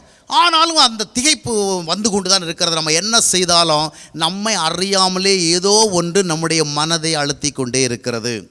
நாம் நேர்மறையாக சிந்திக்கிறோம். இந்த மாதிரிப்பட்ட விஷயங்களினால நான் சோர்ந்து போகக்கூடாது, நான் டிஸ்கரேஜ் ஆகக்கூடாது, நாம் பயப்படக்கூடாது, கவலைப்படக்கூடாதுன்னு தான் நாம் நேர்மையாக சிந்திக்கிறோம். ஆனால் என்ன செய்தாலும் சரி, எங்கே போனாலும் சரி, எவ்வளோ சந்தோஷமான சூழல் கூட தான் சரி, ஏதோ ஒன்று உங்களை பாதித்து கொண்டே இருக்கிறது. என்ன பாதிக்கிறது பார்க்கும் பொழுது உங்களுடைய வாழ்க்கையில் சில எதிர்மறையான சூழல் இருக்கிறது. ஏன் அந்த மாதிரி இருக்கிறது சிந்திக்கிறீங்களா? ஏன் நாம் அதை முடிவெடுத்துட்டோம்ல கவலைப்படக்கூடாதுன்னு, அப்புறம் ஏன் வருது? ஏன் அந்த பிரச்சனை வருது? நான் உங்களுக்கு ஏற்கனவே சொன்னேன். அதாவது சில விஷயங்கள் நீங்கள் எப்படி முடிவெடுத்தாலும் உங்களுடைய மனம்தான் அதை ஆக்சுவலாக டிசைட் பண்ணுது. உங்களுடைய மனம் உங்களுடைய வாழ்க்கை சூழல்களை கவனிக்கும் பொழுது நீங்கள் அந்த சூழ்நிலைகளை பார்த்து பயப்படக்கூடாது என்று முடிவெடுத்தாலும், சோர்ந்து போகக்கூடாது என்று முடிவெடுத்தாலும், கலக்கமடையக்கூடாது என்று முடிவெடுத்தாலும், அந்த சூழ்நிலைகளை பார்க்கிற மனம் என்ன செய்யும்? அந்த சூழ்நிலை அடிப்படையில் தான் ரியாக்ட் பண்ணும். புரிகிறதா? நீங்கள் என்ன தான் நினைத்தாலும் சரி, யாராவது ஒருத்தங்க அடித்தா அழக்கூடாதுன்னு நீங்கள் முடிவு பண்ணுறீங்க, யாராவது அடித்தா அந்த வேதனை ஃபீல் பண்ணக்கூட நினைக்கிறீங்க. அப்படி நினைக்கிறதுனால நீங்கள் ஃபீல் பண்ணாமல் இருக்க முடியுமா? ரொம்ப யோசிக்கிறீங்க. அதாவது உங்களுடைய மனம் உங்களுடைய உண்மை நிலைகளை பார்த்து கொண்டிருக்கிறபடினாலே நீங்கள் எவ்வளவுதான் முடிவெடுத்தாலும் சரி, எவ்வளவுதான் தீர்மானம் எடுத்தாலும் சரி, சிலர் சொல்லுவாங்க, நான் ஒன்றுக்குமே பயப்படுறது கிடையாது, நான் ஒன்றுக்குமே ஒரி பண்ணிக்கிறது கிடையாது சொல்லுவாங்க. நல்லா அவங்கள கவனித்து பார்த்தீங்கன்னா நல்லா ஒரி பண்ணிகிட்டே இருப்பாங்க. அவங்க ஒரு வெளிப்படையாக சொல்லுவாங்க, எனக்கு பயமும் கிடையாது, திகிலும் கிடையாது, ஒன்றும் கிடையாதுன்னு சொல்லுவாங்க. ஆனாலும் அவர்கள் ஒரு அன்னீசியாக இருக்கிறத இங்கே பார்க்க முடியும், ஒரு ரெஸ்ட்லெஸ்ஸாக இருக்கிறத பார்க்க முடியும். ஏன்னு சொன்னால் இவர்கள் ஆவிக்கு, அதாவது பக்தி முறையில் அந்த மாதிரி இருக்கணும்னு நினைத்தா கூட அவர்களுக்குள் இருக்கின்ற ரியல் மைண்ட் என்ன பண்ணோன்னு சொன்னால் அவர்களுடைய சூழ்நிலைகளை அப்சர்வ் பண்ணுறதுனால அது அதனுடைய அடிப்படையில் தான் என்ன செய்யும். உங்கள் உடலில் ஒரு அசௌகரியம் ஏற்பட்டால் அதை பற்றி நான் ஃபீல் பண்ணக்கூட நினச்சாலும் நீங்கள் ஃபீல் பண்ணிக்கிட்டு தான் இருப்பீங்க. அப்போ என்ன பண்ணுறது? சூழலின் அடிப்படையில் உங்களுக்கு பொருளாதார ரீதியாக, சரீர ரீதியாக, வாழ்க்கை ரீதியாக, உறவு ரீதியாக, மனித ரீதியாக பலவிதமான எதிர்மறை காரியங்கள் வருகிற பொழுது நீங்கள் சோர்ந்து போய் என்ன செய்வது? இந்த சோர்வுகளுக்கு பதிலே பார்த்தீங்கன்னா ஒரு காலகட்டத்தில் எலியாவிற்கே அவ்வளோ பெரிய கரேஜஸ் ஃபெல்லோ, அவர் ரொம்ப தைரியமானவர், ரொம்ப ஸ்ட்ராங் பர்சனாலிட்டி, ஒன்றுக்கும் பயப்பட மாட்டார். அந்த மாதிரிப்பட்ட மனுஷன் தேவைப்பட்ட வானத்திலிருந்து என்ன பண்ணிடுவார்? நமக்கெல்லாம் அந்த வரம் இருந்தால் எவ்வளோ நல்லா இருக்குங்கள, எவ்வளோ தேவைப்படுது, ரொம்ப தேவைப்படுது தானே. தேவைக்கு அந்த மாதிரி ஒரு வரம் இருந்தால் நல்லதுன்னு. எத்தனையோ ஆவிக்குரிய வரங்களை பற்றியெல்லாம் இப்படி பேசுகிறாங்க. இந்த வானத்திலிருந்தெல்லாம் அக்கினி இறக்குற வரம் இருந்தால் நிறைய விஷயங்கள் என்ன செய்யலாம், ஆமாம் செஞ்சிடலாம். ஆனால் அவ்வளவுலாம் வரமும் வல்லமும் இருந்தாலும் கூட அதே எலியா என்ன பண்ணுறான்னா ஒரு காலகட்டத்தில் பார்த்தீங்கன்னா 1 ராஜாக்கள் 19ஆம் அத்தியாயத்தினுடைய 4ஆம் வசனத்தை வாசித்து பார்க்கும் பொழுது அவ்வளோ ஒரு சச்ச மைட்டி பர்சனாலிட்டி, ரொம்ப தைரியமான ஒரு ஆள், ரொம்ப வலிமையான ஒரு ஆள் என்ன பண்ணுறான்னா, போதும்ப்பா, it's enough, let me die, நான் சாகிறேன், இதுக்கு மேலே வாழ்ந்து என்னத்தான் பார்க்க போகிறோம்? வருகிறது போராட்டம், திரும்ப திரும்ப நானும் விழுந்து எழும்புகிறேன், என்ன தான் நடந்தாலும் திரும்ப ஏதாவது ஒரு பிரச்சனை வந்துக்கிட்டே இருக்குது, எதற்கு இந்த போராட்டமான வாழ்க்கை, லெட்ஸ் டை அப்படி சொல்லிவிட்டு அவர் என்ன பண்ணுறாரு? சூரச்செடி கீழே போய் உட்காந்துக்கிறாரு. அவருக்கு என்ன வருகிறது? அப்போது எவ்வளவு வீரதீரமான ஆளாக இருந்தாலும், தைரியமான ஆளாக இருந்தாலும் கூட வாழ்க்கையினுடைய சூழல்கள் எதிர்மறையாக இருக்கும் பொழுது அந்த எதிர்மறை சூழல்களுக்கு எதிராக ரொம்ப நாள் என்ன பண்ண முடியாது, நிற்க முடியாது. ஆனால் அதில் நம்ம என்ன பார்க்குறோம்? அந்த மனிதனை சோர்வு பாதித்தாலும் அந்த சோர்விலிருந்து ஆண்டவர் அவன் என்ன செய்கிறார்? விடுவிக்கிறார். அந்த சோர்வு ஒரு மனித ரீதியாக பாதித்தாலும் கூட ஆண்டவர் அவனை விடுவிக்க வருகிறார் பாருங்கள். அதனுடைய விளைவாக 40 நாள் என்ன செய்கிறான்? அதற்கு பிறகு போதுன்னு உட்கார்ந்த மனுஷன் 40 நாள் நடக்க ஆரம்பிக்கிறான். எரேமியா தீர்க்கதரிசியுடைய வாழ்க்கையில் கூட அது போன்ற போராட்டங்கள் வந்தது உண்டு. எவ்வளோ வல்லமையாக பிரசங்கித்தாலும் கூட ஒரு காலகட்டத்தில் பார்த்திங்கன்னா எல்லா வசனங்களையும் படிக்கிறதுனா நமக்கு நேரம் ஆகிடும். மனச்சோர்வு ஏற்பட்டு என்ன சொல்லணும்னா, நான் பிறந்த நாளே சபிக்க கடவுது, உனக்கு ஒரு ஆம்பிள்ள பிறந்திருக்குன்னு ஒருத்தன் சொன்னால் அவன் சபிக்கப்பட்டவன். ஏன்னா அந்த அளவுக்கு லைஃப்பில் ப்ரெஷர், அந்த அளவுக்கு லைஃப்பில் நிறைய டார்மெண்டேஷன், நிறைய விதமான பிரச்சனைகள், மன அழுத்தங்கள், கஷ்டங்கள். அவர் என்ன சொன்னான்னா, நான் பிறந்ததே சபிக்கப்படத்தக்கதான ஒன்று என்று சொல்லி ரொம்ப சோர்ந்து போகிறார். ஆனால் அந்த சோர்வுகளுக்கு மத்தியிலும் ஆண்டவர் அவர்களை எல்லாரையும் வலிமைப்படுத்தி நிறுத்ததான் செய்தார். என்ற வேதவசனம் என்ன சொல்லி, சோர்ந்து போகிறவனுக்கு அவர் பலன் கொடுத்து சத்துவம் இல்லாதவனுடைய சத்துவத்தை பெருகச் செய்கிறார். அதே நேரத்தில் எப்படி அவர் அதை செய்கிறார்னு கவனிக்கணும். இந்த சூழ்நிலை ரீதியாக, பொருளாதார ரீதியாக, சரீர ரீதியாக, இல்லை உறவு ரீதியாக உங்களுக்கு சோர்வு வருகிற பொழுது இந்த சூழ்நிலைகள் மத்தியில் ஹவு காட் இஸ் ஒர்க்கிங் அதை நம்ம கரெக்டாக நோட்டீஸ் பண்ணணும். அதை நிறைய கரெக்டாக சிந்திக்கணும். வெறுமனே ஜெபம் பண்ணுறதுனால போயிடாது. ஆண்டவர் 2 காரியங்களை செய்கிறார். ஒன்று, சில நேரங்களிலே நம்மை சோர்வு உண்டாக்குகிற சூழ்நிலைகளை மாற்றுகிறார். சிச்சுவேஷனை கொஞ்சம் கிளியர் பண்ணி கொடுக்குறார். இதனால தானே நீ கஷ்டப்படுற, இதனால நீ வேதனைப்படுற, இதனால நீ கவலைப்படுற, இதனால நீ துன்பப்படுற சொல்லி அந்த துன்பத்துக்கும் அந்த கவலைக்கும் ஏதுவான சூழல்களை மாற்றி கொடுக்கிறார். ஆனால் எல்லா நேரமும் அப்படியே செய்கிறது இல்லை. எல்லா நேரமும் செங்கடலை பிளந்தது மாதிரி, யோர்தானை பிரித்தது மாதிரி, எரிகை உடைத்தது மாதிரி காரியங்கள் நடைபெறுவது இல்லை. சில நேரங்களில் சூழ்நிலைகளை ஆண்டவர் மாற்றி கொடுக்கிறார். ஆனால் சில நேரங்களிலே அந்த சூழ்நிலைகளுக்கு மத்தியிலே வாழ்வதற்கு நம்மை மாற்றி அமைக்கிறார். அல்லேலூயா. இதுதான் பெரும்பாலும் அநேகருடைய வாழ்க்கையினுடைய ரியாலிட்டியாக இருக்கிறது. பல நேரங்களிலே நாம் சூழ்நிலை மாற வேண்டும் என்று தான் நாம் ஜெபிக்கிறோம். நம்முடைய வாழ்க்கையில் நமக்கு சோர்வு உண்டாக்குற, பயம் உண்டாக்குற, கலக்கம் உண்டாக்குற, பீதி உண்டாக்குற, நம்மை உற்சாகமிழக்க செய்கிற சூழ்நிலையில் மாற வேண்டுமே ஆண்டவரே, இந்த நிலைமைகள் மாற வேண்டுமே, என்றைக்கும் மாறும் என்று சொல்லலாம். உபவாசிக்கிறோம், ஜெபிக்கிறோம், பலவிதங்களை மன்றாடுகிறோம். சூழல்கள் மாறவில்லை. ஏனென்றால் சில நேரங்களிலே நாம் எவ்வளவு ஜெபம் பண்ணினாலும், எவ்வளவு உபவாசம் இருந்தாலும் சூழ்நிலை மாற்றத்தின் மூலமாக அல்ல ஆண்டவர் தீர்வு தருகிறார். சூழ்நிலைகளுக்கு நடுவிலே நமக்குள் ஆண்டவர் மாற்றத்தை ஏற்படுத்தி ஆண்டவர் தீர்வுகளை தருகிறார். சில நேரங்களிலே சிலரால் நீங்கள் பாதிக்கப்பட்டிருக்கக்கூடும். சில நேரங்களில் சிலராலே நீங்கள் பலவிதமான நஷ்டங்களை சந்தித்திருக்கக்கூடும். அதுபோன்ற ஒரு சூழல்களிலே நீங்கள் நியாயமாக என்னத்தான் எதிர்பார்ப்பீர்கள்? அவர்கள் அந்த பொருளாதார கிரிகளை விட்டு என்ன செய்ய வேண்டும்? திரும்ப வேண்டும். அவர்கள் தவறுகளை விட்டு திரும்ப வேண்டும் என்று. ஆனால் ஆண்டவர் என்ன செய்வார் சொன்னால், நீ இவைகளெல்லாம் தாங்குவதற்கு பழகிக்கொள், நீ இவைகளெல்லாம் சகிப்பதற்கு பழகிக்கொள், நீ இவைகளெல்லாம் பொறுத்து கொள்வதற்கு பழகிக்கொள். சூழ்நிலைகளிலே சோர்வுகளிலிருந்து தீர்வு என்பது எப்பொழுதுமே சூழ்நிலைகளை மாற்றி அமைப்பதன் வழியாக அல்ல, அந்த சூழ்நிலைகளுக்கு நடுவிலே வாழ பழக்குவது. பல நேரங்களில் எதை கொண்டு நாம் வெல்ல வேண்டும் என்றால், பொறுமையை கொண்டு, நீடிய சாந்தத்தை கொண்டு, சகிப்புத்தன்மையை கொண்டு, இவைகளை கொண்டுதான் வாழ்க்கையினுடைய சூழல்களை சந்திக்க வேண்டும்.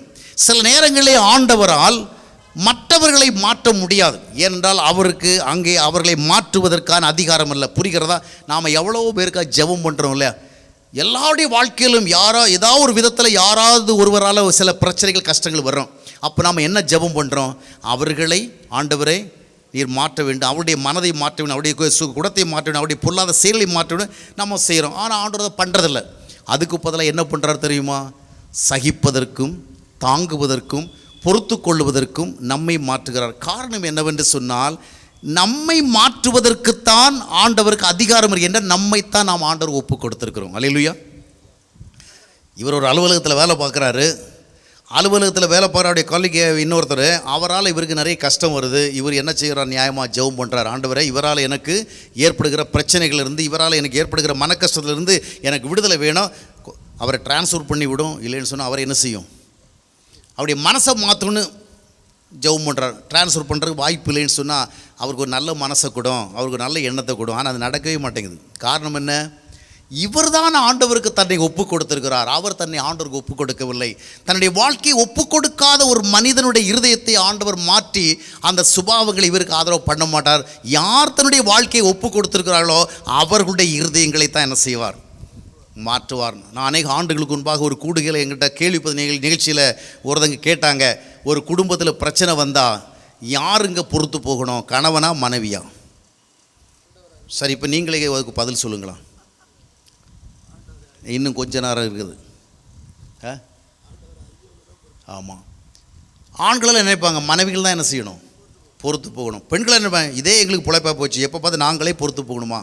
இந்த ஆம்பளைங்களாம் பொறுத்து போக மாட்டாங்களா? நாங்கள் தான் அதுக்குன்னு பொறுந்துருக்கிறோமா? அவங்க பொறுத்து போகணும். நிறைய குடும்பங்கள் என்ன சொல்லுவாங்கன்னா, இந்த ஆண்களுக்கு பொறுமை இல்லாதனால தான் குடும்பம் எல்லாம் வீணாக போகுது. அதே நேரத்தில் ஆண்கள் என்ன சொல்லுவாங்க, அந்த பொம்பளைங்களுக்கெல்லாம் என்ன கிடையாது, பொறுமை கிடையாதுன்னு. அப்போ அந்த மாதிரி இருக்கிறவங்கள யார் பொறுத்து போகணும்? நான் சொன்னேன், ஒன்றும் இல்லை, யார் தேவனை பிரியப்படுத்த வேண்டும் என்று நினைக்கிறார்களோ அவர்கள் பொறுத்து போகணும். those who want to please God. யார் தேவனை பிரியப்படுத்தணும், யார் தேவனுடைய சித்தத்தின்படி வாழணும் அப்படி நினைக்கிறாங்க அவங்க தான். ஆம் அருமையானவர்களே, பல நேரங்களில் சூழ்நிலை மாற்றுகிறார், சில நேரங்களில் சூழ்நிலை கேட்டபடி நம்மை மாற்றுகிறார். அதனுடைய விளைவு என்ன தெரியுமா? நாம் சோதிக்கப்படுவதனாலே பொன்னாக மாறுகிறோம். மற்றவர்கள் மாறிவிட்டால், சூழ்நிலையில் மாறிவிட்டால் ஒருவேளை நமக்கு கொஞ்சம் டெம்பரரி ரிலீஃப் கிடைக்கும். ஆனால் நமக்குள்ள பெரிய மாற்றம் எல்லாம் வராது. ஆனால் சில அழுத்தங்களும் சில நெருக்கங்களும் வந்து கொண்டே இருக்கிற பொழுது யோபு சொன்னது போல, அவர் என்னை சோதித்த பிறகு நான் என்ன செய்வேன்? பொன்னாக விளங்குவேன். அது நம்முடைய இந்த சுபாவங்களை மாற்றும், நம்முடைய தன்மைகளை மாற்றும். இன்னும் நம்ம தாங்குவதற்கு, இன்னும் நம்ம பொறுக்கிறதுக்கு, இன்னும் ஆண்டவர் சார்ந்து கொள்வதற்கும் நமக்கு அதிகமான பக்குவத்தை கொடுக்கும். அதன் மூலமாக நாம் என்ன செய்கிறோம்? மற்றவங்க கெட்டவங்களாக இருந்தவங்க நல்லவங்களாக மாறினாங்களோ இல்லையோ, நல்லவங்களாக இருந்தால் நாம் இன்னும் கொஞ்சம் நல்லவங்களாக மாறிட்டோம். அல்லேலூயா. ஆமாம், அநியாயம் செய்கிறவன் இன்னும் அநியாயம் செஞ்சுட்டே இருக்கட்டும், பரிசுத்தமானவன் என்ன செய்யட்டும்? இன்னும் பரிசுத்தமாகட்டும். அதனால் சில நேரங்களில் ஆண்டவர் அவங்களை கொண்டே நம்மளை பியூரிஃபை பண்ணிடுறார். இந்த ஃபயரை கொண்டு என்ன செய்கிறாங்க? கோல்டை இன்னும் பியூரிஃபை பண்ணுறாங்களா? அதை மாதிரி நாம் அந்த நெருப்பு அணையணும் ஜெபம் பண்ணால் கூட நெருப்பு அணைகிறதில்ல. ஆனால் அந்த நெருப்பு ஆண்டவர் செய்கிறார், ஞானமாக உபயோகித்து நம்மளை ரீஃபைன் பண்ணிடுறார். நம்மளை நல்ல ஒரு பவர்ஃபுல்லான கோல்டாக மாற்றி விடுகிறார். ஆமருமையானவர் சில நேரத்தில் சூழ்நிலைகள் மாறுவது, சில வேளை சூழ்நிலை கேட்டு ஆண்டவருமே மாற்றுகிறார். அடுத்தபடியாக இன்னொரு கேள்வி முடியவில்லை. சரி, எப்படித்தான் ஆண்டவர் சோர்வுகளை மாற்றுகிறார் என்று பார்க்கும் பொழுது, யாருடைய வாழ்க்கையில் ஆண்டவர் சோர்வுகளை மாற்றுவார்? யாருடைய வாழ்க்கையில் இருக்கிற கவலைகளை மாற்றுவார்? யாருடைய வாழ்க்கையில் இருக்கிற கலக்கங்களை மாற்றுவார்? யாரெல்லாம் அவரை நோக்கி ஜெபிக்கிறார்களோ அவர்களை என்று நாம் பதில் சொல்லலாம். அதுதான் நமக்கு தெரிந்த பதில். அப்படி அல்ல. ஆண்டவர் எப்போவுமே ஒரு மனிதனுடைய வாழ்க்கையில் இருக்கிற சூழல்கள் மத்தியிலே அவனுக்கு அக்கறைப்பட வேண்டும் என்றால் ஜெபத்தை கேட்டு மட்டும் அக்கறைப்பட மாட்டார். நான் சொல்கிறது உண்மை, உங்களுக்கு அது புரிஞ்சுக்கிறதும் ஏற்றுக்கிறதும் கொஞ்சம் டிஃபிகல்ட்டாக இருக்கும். ஆனால் இந்த வேதத்தை நல்லா படித்து பார்த்தீங்கன்னா அதுவும் தெரியும். ஏதோ இவன் கஷ்டப்படுறான், இவன் கவலைப்படுறான், இவன் ரொம்ப ஃப்ரஸ்ட்ரேட்டடாக இருக்கிறான், ரொம்ப துன்பப்படுறான், அதனால் அவன் ஜெபம் பண்ணுறான், உபவாசம் இருக்கிறான், ஜெப கொடுத்துக்கெல்லாம் போகிறான், அதனால் இவனுக்கு நம்ம ரிலீஃப் கொடுப்போம்னு சொல்லிட்டு ஒன்று ஆண்டவர் பண்ணிட மாட்டார். என்ன செய்வார்? எவர்கள் தங்களுடைய வாழ்க்கையை ஆண்டவருக்கு ஒப்பு கொடுத்திருக்கிறார்களோ, எவர்கள் தேவ திட்டத்துக்கு தங்களுடைய வாழ்க்கையை கொண்டு வந்திருக்கிறார்களோ அவர்களுக்கு தான் ஆண்டவர் உதவி செய்வார். அல்லேலூயா.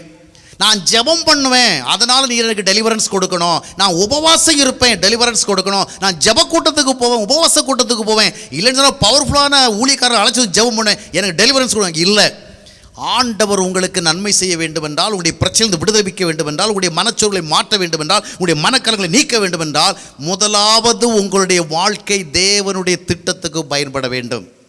அவர் ஆபிரகாமுக்காகத்தான் அக்கறை கொள்ளுவார். ஆபிரகாமுக்கு ஒரு நெருக்கடி வந்தவுடனே ஓடி வந்து சொன்னார். ஆதியாகமம் 15 வாஸ்து பார்க்கலாம், ஆபிரகாமே பயப்படாதே. அதே நேரத்தில் இன்னொருத்தருக்கு பிரச்சனை வந்தது. யாருக்கு? லோத்துக்கு. அவனும் பக்தி உள்ளவன் தான். he was also godly. ஆனால் ஆபிரகாமுக்கு பிரச்சனைன்னு சொன்ன உடனே என்ன பண்ணுறாரு? 15 ஓடி வந்து, ஆபிரகாமே ஒன்றுக்கும் பயப்படாதப்பா, நான் இருக்கிறேன் அப்படின்னாரு. அதே மாதிரி இவன் அழைத்து கொண்டு வந்த லோத்து கஷ்டப்படுறான், அவனுக்கு நெருக்கடி வருது, எதிரி வந்து அவனுடைய பொருட்களை எல்லாம் அள்ளிட்டு போகிறான். வந்தாரா? நீங்கள் நினைக்கிறீங்களா லோத்து ஜெபம் பண்ணியிருக்க மாட்டான்னு? ஏன்னா அவனுக்கும் பக்தி இருக்கிறதெல்லாம் ஜெபம் பண்ணியிருப்பான். ஜெபம் பண்ணதுனால மட்டும் அவர் வந்துட மாட்டார், அப்படி தானே? அதனால ஆபிரகாமே ஜெபம் பண்ணி கூட லோத்துக்கு ஒரு நல்லது நடக்கலை. ஒருவர் தன்னுடைய வாழ்க்கையை ஆண்டவர் ஒப்பு கொடுக்கலன்னா நாம் என்னதான் ஜெபம் பண்ணாலும் சரி, உபவாசம் பண்ணாலும் சரி, அவங்களுக்கு ஒரு நன்மை கிடைக்காது சார். நாம் சொல்லலாம், நாம் ஜெபம் பண்ணால் எல்லாம் அவங்களுக்கு நன்மை கிடைக்கும்னு. லோத்துக்களுக்காக நீங்கள் எவ்வளோதான் ஜெபம் பண்ணாலும் சரி, எவ்வளோதான் எக்ஸ்ட்ரா ஸ்டெப்ஸ் எடுத்து நீங்கள் செயல்பட்டாலும் சரி, என்ன இருக்காது? There will not be good benefit. அந்த ஆள் எவ்வளோ ஜெபம் பண்ணார், ஆண்டவர்கிட்ட போய் நிறைய டீல் பேசினார், அப்படி தானே? 50, 40, 30, 10 வரைக்கும் இறங்கி வந்தார். அது 10வது சொல்லிட்டு அவனுக்காக போய் பெரிய யுத்தமெல்லாம் பண்ணார். என்ன பண்ணி என்னங்க பிரயோஜனம்? ஆண்டவர் தூதர்களே அனுப்பி விட்டார். என்னங்க பிரயோஜனம்? ஒன்றும் பிரயோஜனம் கிடையாது. ஒரு மனிதன் தன்னுடைய வாழ்க்கையை தேவனுடைய திட்டத்துக்கும் தேவனுடைய நோக்கத்திற்கும் ஒப்பு கொடுத்து செயல்படவில்லை என்றால் அவனுடைய வாழ்க்கையில் இருக்கிற கவலையை ஆண்டவர் மாற்ற முடியாது. அவனுடைய வாழ்க்கையில் சோர்வை மாற்ற முடியாது. அவர் தாவீதுனுடைய வாழ்க்கையில் இருக்கிற சோர்வை தான் நீக்க முடியும். அவர் யோசேப்புடைய வாழ்க்கையில் இருக்கிற சோர்வை தான் நீக்க முடியும். அவர் ஆபிரகாமுடைய வாழ்க்கையில் இருக்கிற சோர்வை தான் நீக்க முடியும். அவர் பவுலுடைய வாழ்க்கையில் இருக்கிற சோர்வை தான் நீக்க முடியும். ஏனென்றால் அவர்களெல்லாம் ஜெபிக்கிறவர்கள், அவர்களெல்லாம் துதிக்கிறவர்கள், அவர்கள் ஆராதிக்கிறவர்கள், அவர்களெல்லாம் ஊழியம் செய்கிறவர்கள், அவர்கள் காணிக்கை கொடு. அப்படி அல்ல, அவர்களெல்லாம் தேவனுக்காக வாழ்வதற்கு தங்களை அர்ப்பணித்தவர்கள், தேவ திட்டத்துக்கு ஒப்பு கொடுத்தவர்கள். வாழ்வோ தாழ்வோ, நல்லது நடக்கிறதோ கெட்டது நடக்கிறதோ, we must serve God. தேவனுடைய நோக்கினுடைய வாழ்க்கை நிறைவேற வேண்டும் என்ற அடிப்படையில். எனவே அவருடைய வாழ்க்கையில் கர்த்தர் கரிசனையாக இருந்தார். அப்போஸ்தலர்கள் 18 வாஸ்து பார்க்கும்போது அப்போஸ்தலன் பவுலுக்கு ஒரு நெருக்கடி வந்த பொழுது ஓடோடி வந்து ஆண்டவர் சொல்லுகிறார், பவுலே பயப்படாதே, இந்த ஊர்லேயே நீ இருக்கணும், நீ எங்கேயும் போக தேவை கிடையாது சொல்லுகிறார். ஏன் சொன்னார்? he was in his work, he was in his purpose. அவருடைய நோக்கத்தில் இருக்கிறார். அருமையானவர்களே, கிறிஸ்தவ மக்கள் ஜெபித்தால் பெறலாம், துதித்தால் பெறலாம், ஆராதித்தால் பெறலாம் என்று இவைகளை மட்டுமே சார்ந்திருக்கிறார்கள். இல்லை, நம்முடைய வாழ்க்கை தேவ நோக்கத்துக்கு ஒப்புவிக்கப்பட வேண்டும், தேவ திட்டத்துக்கு ஒப்புவிக்கப்பட வேண்டும். அப்பொழுதுதான் ஆண்டவர் உதவி செய்வார். அப்பொழுது நமக்கு விசுவாசம் வந்துவிடும், அப்பொழுது நமக்கு நம்பிக்கை வந்துவிடும். அந்த விசுவாசமும் நம்பிக்கையும் அந்த தேவ உறவும் சேர்ந்து வருகிற பொழுது எவ்வளவு சோர்வு இருந்தாலும் அது ஓடி போயிடும். அல்லேலூயா. சோர்வு வரும் போகும், வரும் போகும், காற்று திறமை வீசத்தான் செய்யும். ஆனால் தினமும் நம்ம என்ன செய்வோம்? எதிர்கொள்வோம். தேவ மனிதனுடைய வாழ்க்கையில், தேவ நோக்கத்துக்கு தன்னுடைய வாழ்க்கையை ஒப்பு கொடுத்த மனிதனுடைய வாழ்க்கையில் சோர்வுகள் வந்து அப்படியே ஒன்ஸ் வராலும் அப்படியே ஸ்டாப் ஆகிடாது, திரும்ப திரும்ப வரதாங்க செய்யும். அதனால தான் நம்ம கொடை வாங்கி வைக்கிறோம். ஒரு நாள் மழை பெஞ்சுது, கொடையை பிடிச்சோம், மழை நின்றுச்சா, மறுநாள் வரதான் செய்யும், கொடையை பிடிச்சிக்க வேண்டியதான். ஆக வாழ்க்கையில் வந்து தேவனுக்கு ஒப்பு கொடுக்கப்பட்ட ஒரு வாழ்க்கை பின்னணி இருக்கும்போது தான் சோர்வு நீங்கிறது. அடுத்ததாக நான் ஷார்ட்டாக சொல்லி முடிச்சிடறேன். மூன்றாவதாக சோர்வுகள் நம்முடைய வாழ்க்கையில் வருவதற்கு, இப்போ நான் யாருடைய சோர்வுகளை பற்றி பேசியிருக்கேன்னா, ஆவிக்குரிய மக்களுடைய சோர்வுகளை, பக்தி உள்ள மக்களுடைய சோர்வுகளை, சர்ச்சுக்கு போகிற மக்கள், ஜெபிக்கிற மக்கள், ஃபேமிலி ப்ரேயர் நடத்துகிற மக்கள், ஆராதனையில் பங்கேற்கிற மக்கள், காணிக்கை கொடுக்கிற மக்கள், இவருடைய வாழ்க்கையில் வருகிற சோர்வுகள். இதற்குரிய காரணங்களை பார்த்தோம். மூன்றாவது ஒரு காரணத்தை சொல்லி முடிக்கிறேன். மூன்றாவது காரணம் என்னவென்று சொன்னால், இந்த அநேகருக்கு பக்தி இருக்கிறதை அன்றி ஆண்டவரோடு உறவு இல்லை. they don't have any fellowship with God. they have the godliness. உண்மையிலேயே ஆண்டவருக்காக நம்ம பக்தியா வாழணுங்கிற ஒரு கமிட்மெண்ட் இருக்குது என்று ஆண்டவரோடு வாழ வேண்டும் என்கின்ற உண்மையான விழிப்புணர்வு இல்லை. ஆண்டவர் நம்முடைய பக்தி அல்ல, நம்முடைய ஐக்கியத்தை தான் விரும்புகிறார். 1 கொரிந்தியர் 1:9 என்ன சொல்லுகிறது?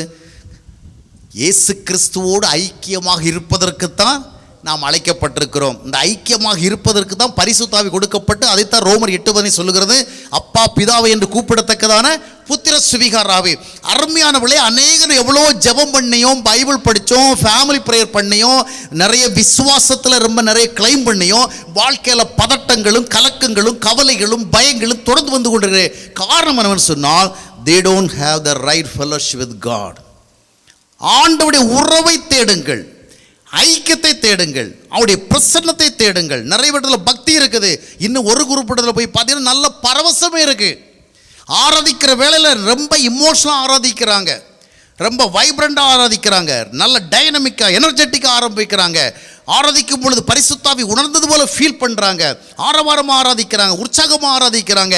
ஜப கூட்டங்களில், ஆராதனை கூட்டங்களில், பிரசங்க கூட்டங்களில் கலந்து கொள்கின்ற பொழுது அவங்களுக்கு ஒரு ரியல் இன்வால்வ்மெண்ட் இருக்கிறது. They are enjoying. அவங்க அந்த நேரத்தில் ஒரு இமோஷனல் எக்ஸைட்மெண்ட் ஃபீல் பண்ணுறாங்க, தங்களுக்குள் ஏதோ ஒன்று செய்கிறதா உணர்கிறாங்க.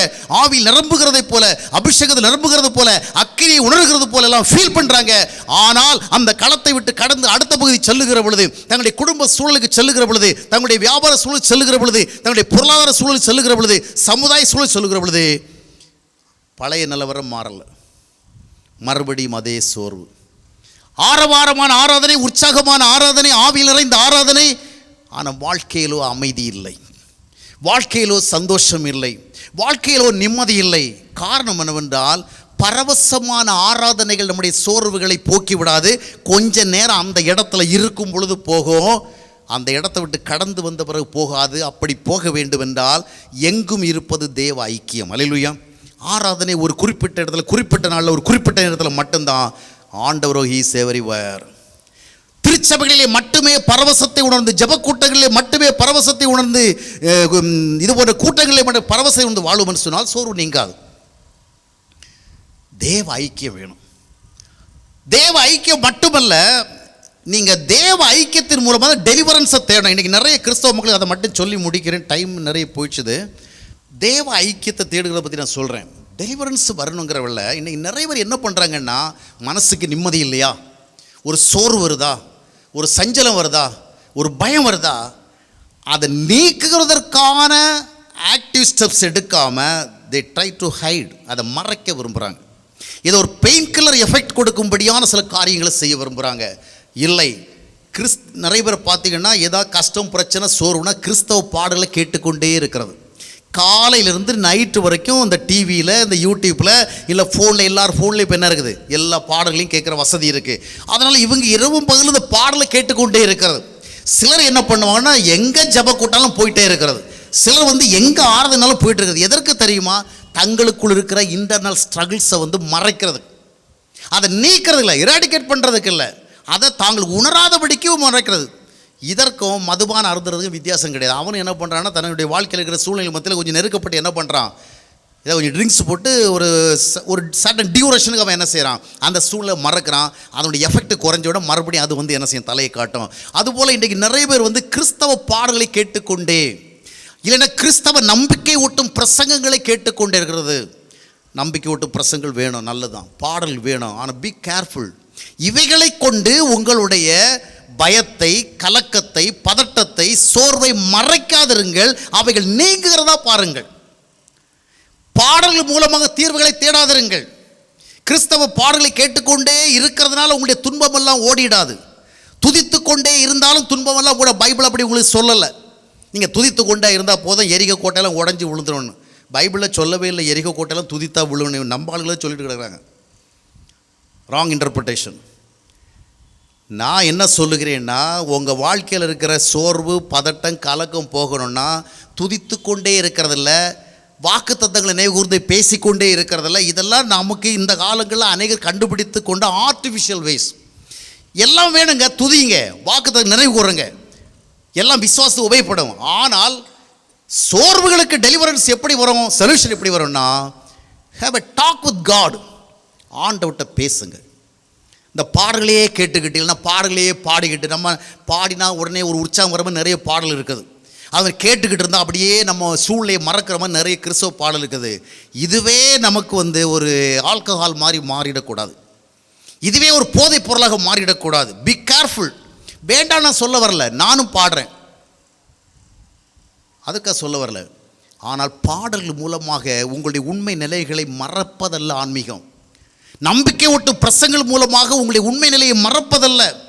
இன்னைக்கு வீரதீரமாக பிரசங்கம் பண்ணுவாங்க, விசுவாசம் அவ்வளோ பேசுவாங்க, ஆனால் அடிப்படை சொல்லிக் கொடுக்க மாட்டாங்க. நான் உங்களுக்கு சொல்லுவதெல்லாம் ஆண்டவருடைய ஐக்கியத்தை தேடுங்கள், அவரோடு மனம் விட்டு பேசுங்கள். அல்லேலூயா. உங்கள் மனசில் இருக்கிற ஸ்ட்ரெஸ் எல்லாத்தையும் கிளியர் பண்ணுறதுக்கு அவர்கிட்ட பேசுங்க, பேசுங்க, பேசுங்க, இன்னும் பேசுங்க. பிரச்சனைகள் நீங்காவிட்டாலும் பிரச்சனைகள் ஏற்படுத்துகிற அழுத்தங்கள் நீங்கிவிடும். சூழ்நிலைகள் மாறாவிட்டாலும் சூழ்நிலைகள் கொடுக்கிற சோர்வுகள் உங்களை விட்டு நீங்கிவிடும். சொல்யூஷன் இதில் வரும், தீர்வுகள் எதில் வருகிறது என்றால், கிறிஸ்தவ பாடல்களை கேட்டுக்கொண்டே இருப்பதல்ல, கிறிஸ்துவை ஆராதித்து கொண்டே இருக்கிறதல்ல, துதித்து கொண்டே இருக்கிறதல்ல. எல்லாமே வி நீட் சம் லிமிட்டேஷன்ஸ். ஆனால் லிமிட்டே இல்லாத ஒரு அனுபவம் வேணும். என்ன லிமிட் தெரியுமா? ஆண்டவரோடு பேசிக்கொண்டே இருக்கிறது, போகையிலும் வருகையிலும் பேசுக. இன்றைக்கெல்லாம் பாண்டிச்சேரியில் என்னை பார்க்குற நிறைய பேருக்கு தெரியும். இந்த என்னை பற்றி அரசு இந்த ஆள் நாளைக்கு என்னை பற்றி யாரும் போஸ்ட் ஓட்டின்னு வச்சிங்களா, எந்த நேரத்தில் போஸ்ட்டில் வரப்போகிறோமோ தெரியவில்லை. அப்போ நிறைய பேர் யோசிப்பான், இந்த ஆள் தானே இந்த பைக்கிலலாம் போகிறவள்ள புலம்பிக்கிட்டே போவான், எப்போ போனாலும் எதையாவது பேசிகிட்டே போவானே, ஃபோனுக்குன்னு கூட இருக்காது, அவன் பேசிட்டு போவானே, அந்த ஆள் தானே போயிட்டானா? ஏன் தெரியுமா? நான் எங்கே போனாலும் உங்ககிட்ட பேசுகிற பிரசங்கெல்லாம் கூட நான் ரோட்டில் பிரசங்கம் பண்ணுதான். நான் போகும்பொழுதெல்லாம் பேசி கொண்டு வருகிறதா இப்போ பேசுகிறேன். அங்கே தான் ரிஹர்சல். ஆண்டவரோடு பேசுங்கள், பேசுங்கள். இதுக்கு லிமிட்டேஷனே தேவையில்லை. எவ்வளோ பேசுகிறீங்களோ அந்த அளவுக்கு நீங்கள் என்ன செய்ய, வில் பி செட் ஃப்ரீ. பேசுங்கள், பேசுங்கள், பேசிக்கொண்டே இருங்கள்.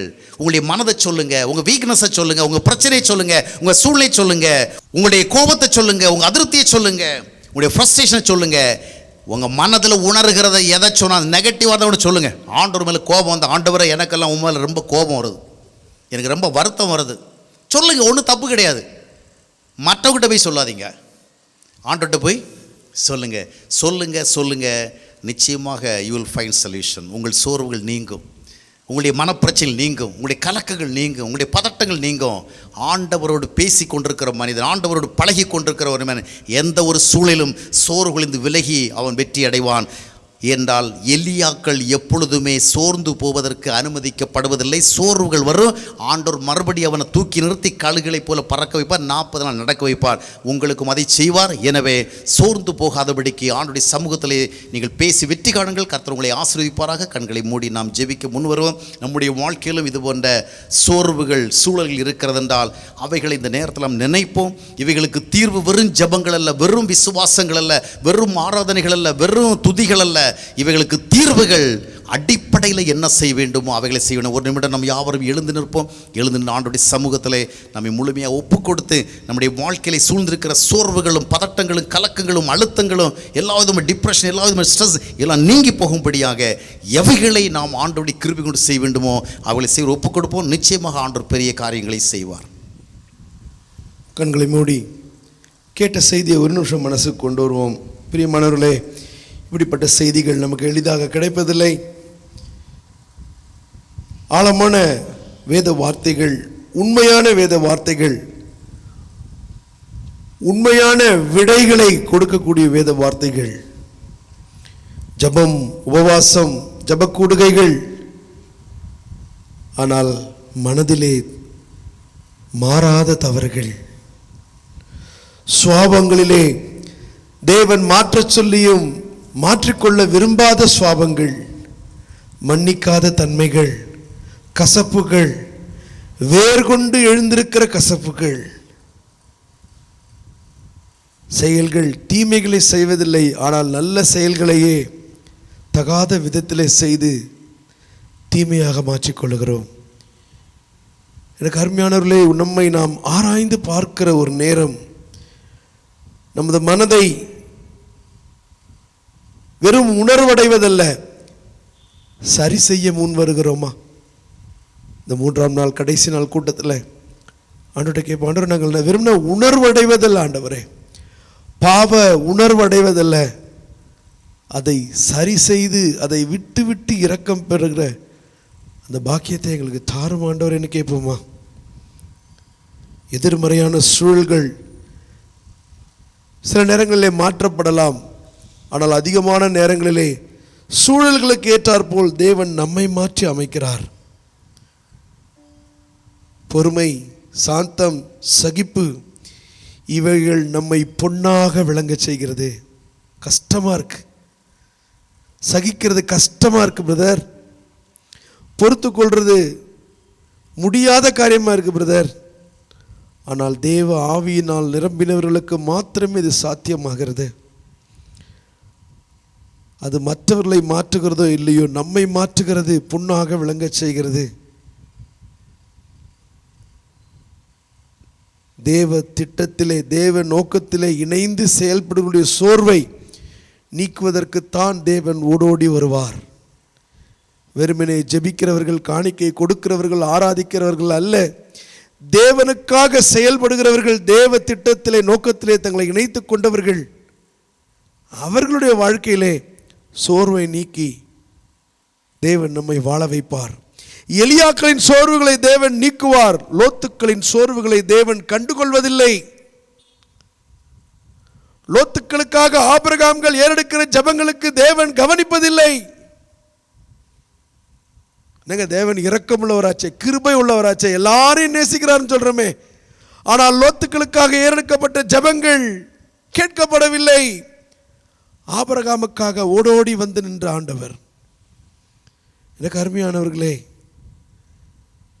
செய்தியை செய்தியாக வாங்கிவிடாமல் இருதயத்தில் புதைத்து மீண்டும் மீண்டும் எடுத்து அலசி பார்ப்பதற்கு ஏற்ற ஒரு மனநிலையோடு நாம் செல்வோம். கடைசியாக அழகான தேவ வார்த்தைகள், பக்தி அல்ல, பரவசங்கள் அல்ல, தேவனோடு உறவு. பேசி பார்த்தவங்களுக்கு தெரியும் எத்தனை பெரிய பிரச்சனைகள், போராட்டங்கள், மரணங்கள் கொண்டு வருகிற பயங்கரமான சோர்வுகள், இதெல்லாத்திலிருந்தும் வெளியே வர்றதுக்கு ஒரே ஒரு வழிதாங்க, பேசுதல். இயேசுவோடு பேசும் பொழுது, தேவனோடு பேசும் பொழுது எப்பேற்பட்ட சோர்வுகளில் இருந்தும் தேவன் விடுதலை கொடுக்கிறார். நாம் மனிதர்கிட்ட அதிகமாக பேசுகிறோம், ஊழியக்காரங்கிட்ட அதிகமாக பேசுகிறோம், மற்றவங்களை குறித்து பேசுகிறோம். நம்மை குறித்து, நம்முடைய நிலைமை குறித்து, நம்மை உண்டாக்கின இடத்தில் பேசியிருக்கிறோமா? பேசுங்கள் பேசுங்கள் பேசுங்கள் பேசுங்கள், பேசிக்கொண்டே இருங்கள் என்று சொன்னாரே. தேவனோடு பேசுகிற இந்த அனுபவங்கள் நம்முடைய வாழ்க்கையில உண்மையாகட்டும். அருமையான சகோதரனே, சகோதரியே, எத்தனையோ செய்திகள் கேட்கிறோம். இந்த செய்தியை கொஞ்சம் தயவுசெய்து ப்ராக்டிஸ் பண்ணி பாருங்களேன். தயவுசெய்து உங்கள் வாழ்க்கையில் கொஞ்ச நாள் கடைபிடிச்சு பாருங்களேன். சோர்ந்து போய் சூறை செடியின் கீழ் படுத்துக்கிருந்த மகா வலிமையான ஒரு தீர்க்கதரிசி, வானத்திலிருந்து அக்னியை இறக்கிறவன், 400 பாகால் தீர்க்கதரிசிகளை கொன்று போட்டவன், போதும் கத்தாவே என் ஜீவனை எடுத்துக்கொள்ளுங்கன்னு சொல்லி பயந்து போய் ஒரு பேடி மாதிரி படுத்து கிடந்தான். ஆனால் அவனை அப்படியே தேவன் விட்டு விடவில்லை. எலியாக்களை தேவன் மறப்பதில்லை, எலியாக்களை தேவன் கைவிடுவதில்லை. அதே எலியா தூதன் மூலமாய் கொடுக்கப்பட்ட அப்பமும் தண்ணீரும் புசித்து ஒரே பர்வதம் மட்டும் 40 நாள் இரவும் பகலும் நான் ஸ்டாப்பா நடந்தான். சகோதரனே, சகோதரியே, யூ கேன் வாக் நான் ஸ்டாப். 40 இரவுகள், 40 ஆண்டுகள் நீ நடக்க முடியும்.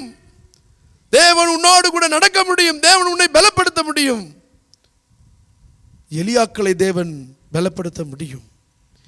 எலியாக்களை தேவன் கைவிடுவதில்லை. எலியாக்களை தேவன் சோர்விலேயே விட்டு விடுவதில்லை. You can walk. போக வேண்டிய தூரம் வெகு தூரம், ஆனால் உன்னோடு கூட ஆண்டவர் உன்னை பலப்படுத்த முடியும். தைரியத்தோடு போலாமா? ஆண்டவரே கூட பேசும். ஆண்டவரே, Lord, I will keep on talking with you. இந்த உலகம் என்ன பைத்தியக்காரன் சொல்லட்டும் ஆண்டவரே, தொடர்ந்து பேசுவேன், பேசிக்கிட்டே இருப்பேன், சாகிற வரைக்கும் பேசுவேன் ஆண்டவரே. ஏன்னா எனக்கு வேற வழி கிடையாது. I don't have any other alternative, Lord. I will talk and I will keep on talking with you. சோர்வுகள் என்னை விட்டு நிச்சயமாய் நீங்கும். ஒருவேளை நீங்காவிட்டாலும் அந்த சோர்வுகளினுடைய அழுத்தங்களில் இருந்து நான் விடுதலை பெறுவேன் ஆண்டவரே. தொடர்ந்து உமக்காக வாழ்கின்ற கிருபைகளை தாரும். வந்திருக்கிற ஒவ்வொருவரும் இப்படிப்பட்ட ஒரு கமிட்மெண்டோடு நாங்கள் கடந்து செல்ல உதவி செய்யும் ஆண்டவரே. இந்த இரவு நாங்கள் இந்த செய்தியை மீண்டுமாய் நாங்கள் கேட்கட்டும் ஆண்டவரே. யூடியூப்ல இல்லை, எங்க இருதயத்தில் நாங்கள் ரீப்ளே பண்ணி கேட்கட்டும். ஆவியானவர் எங்களோடு கூட பேசட்டும் ஆண்டவரே. 3 நாள் கூட்டங்கள் வலிமையான கேதுரு மரங்களை உருவாக்கட்டும்.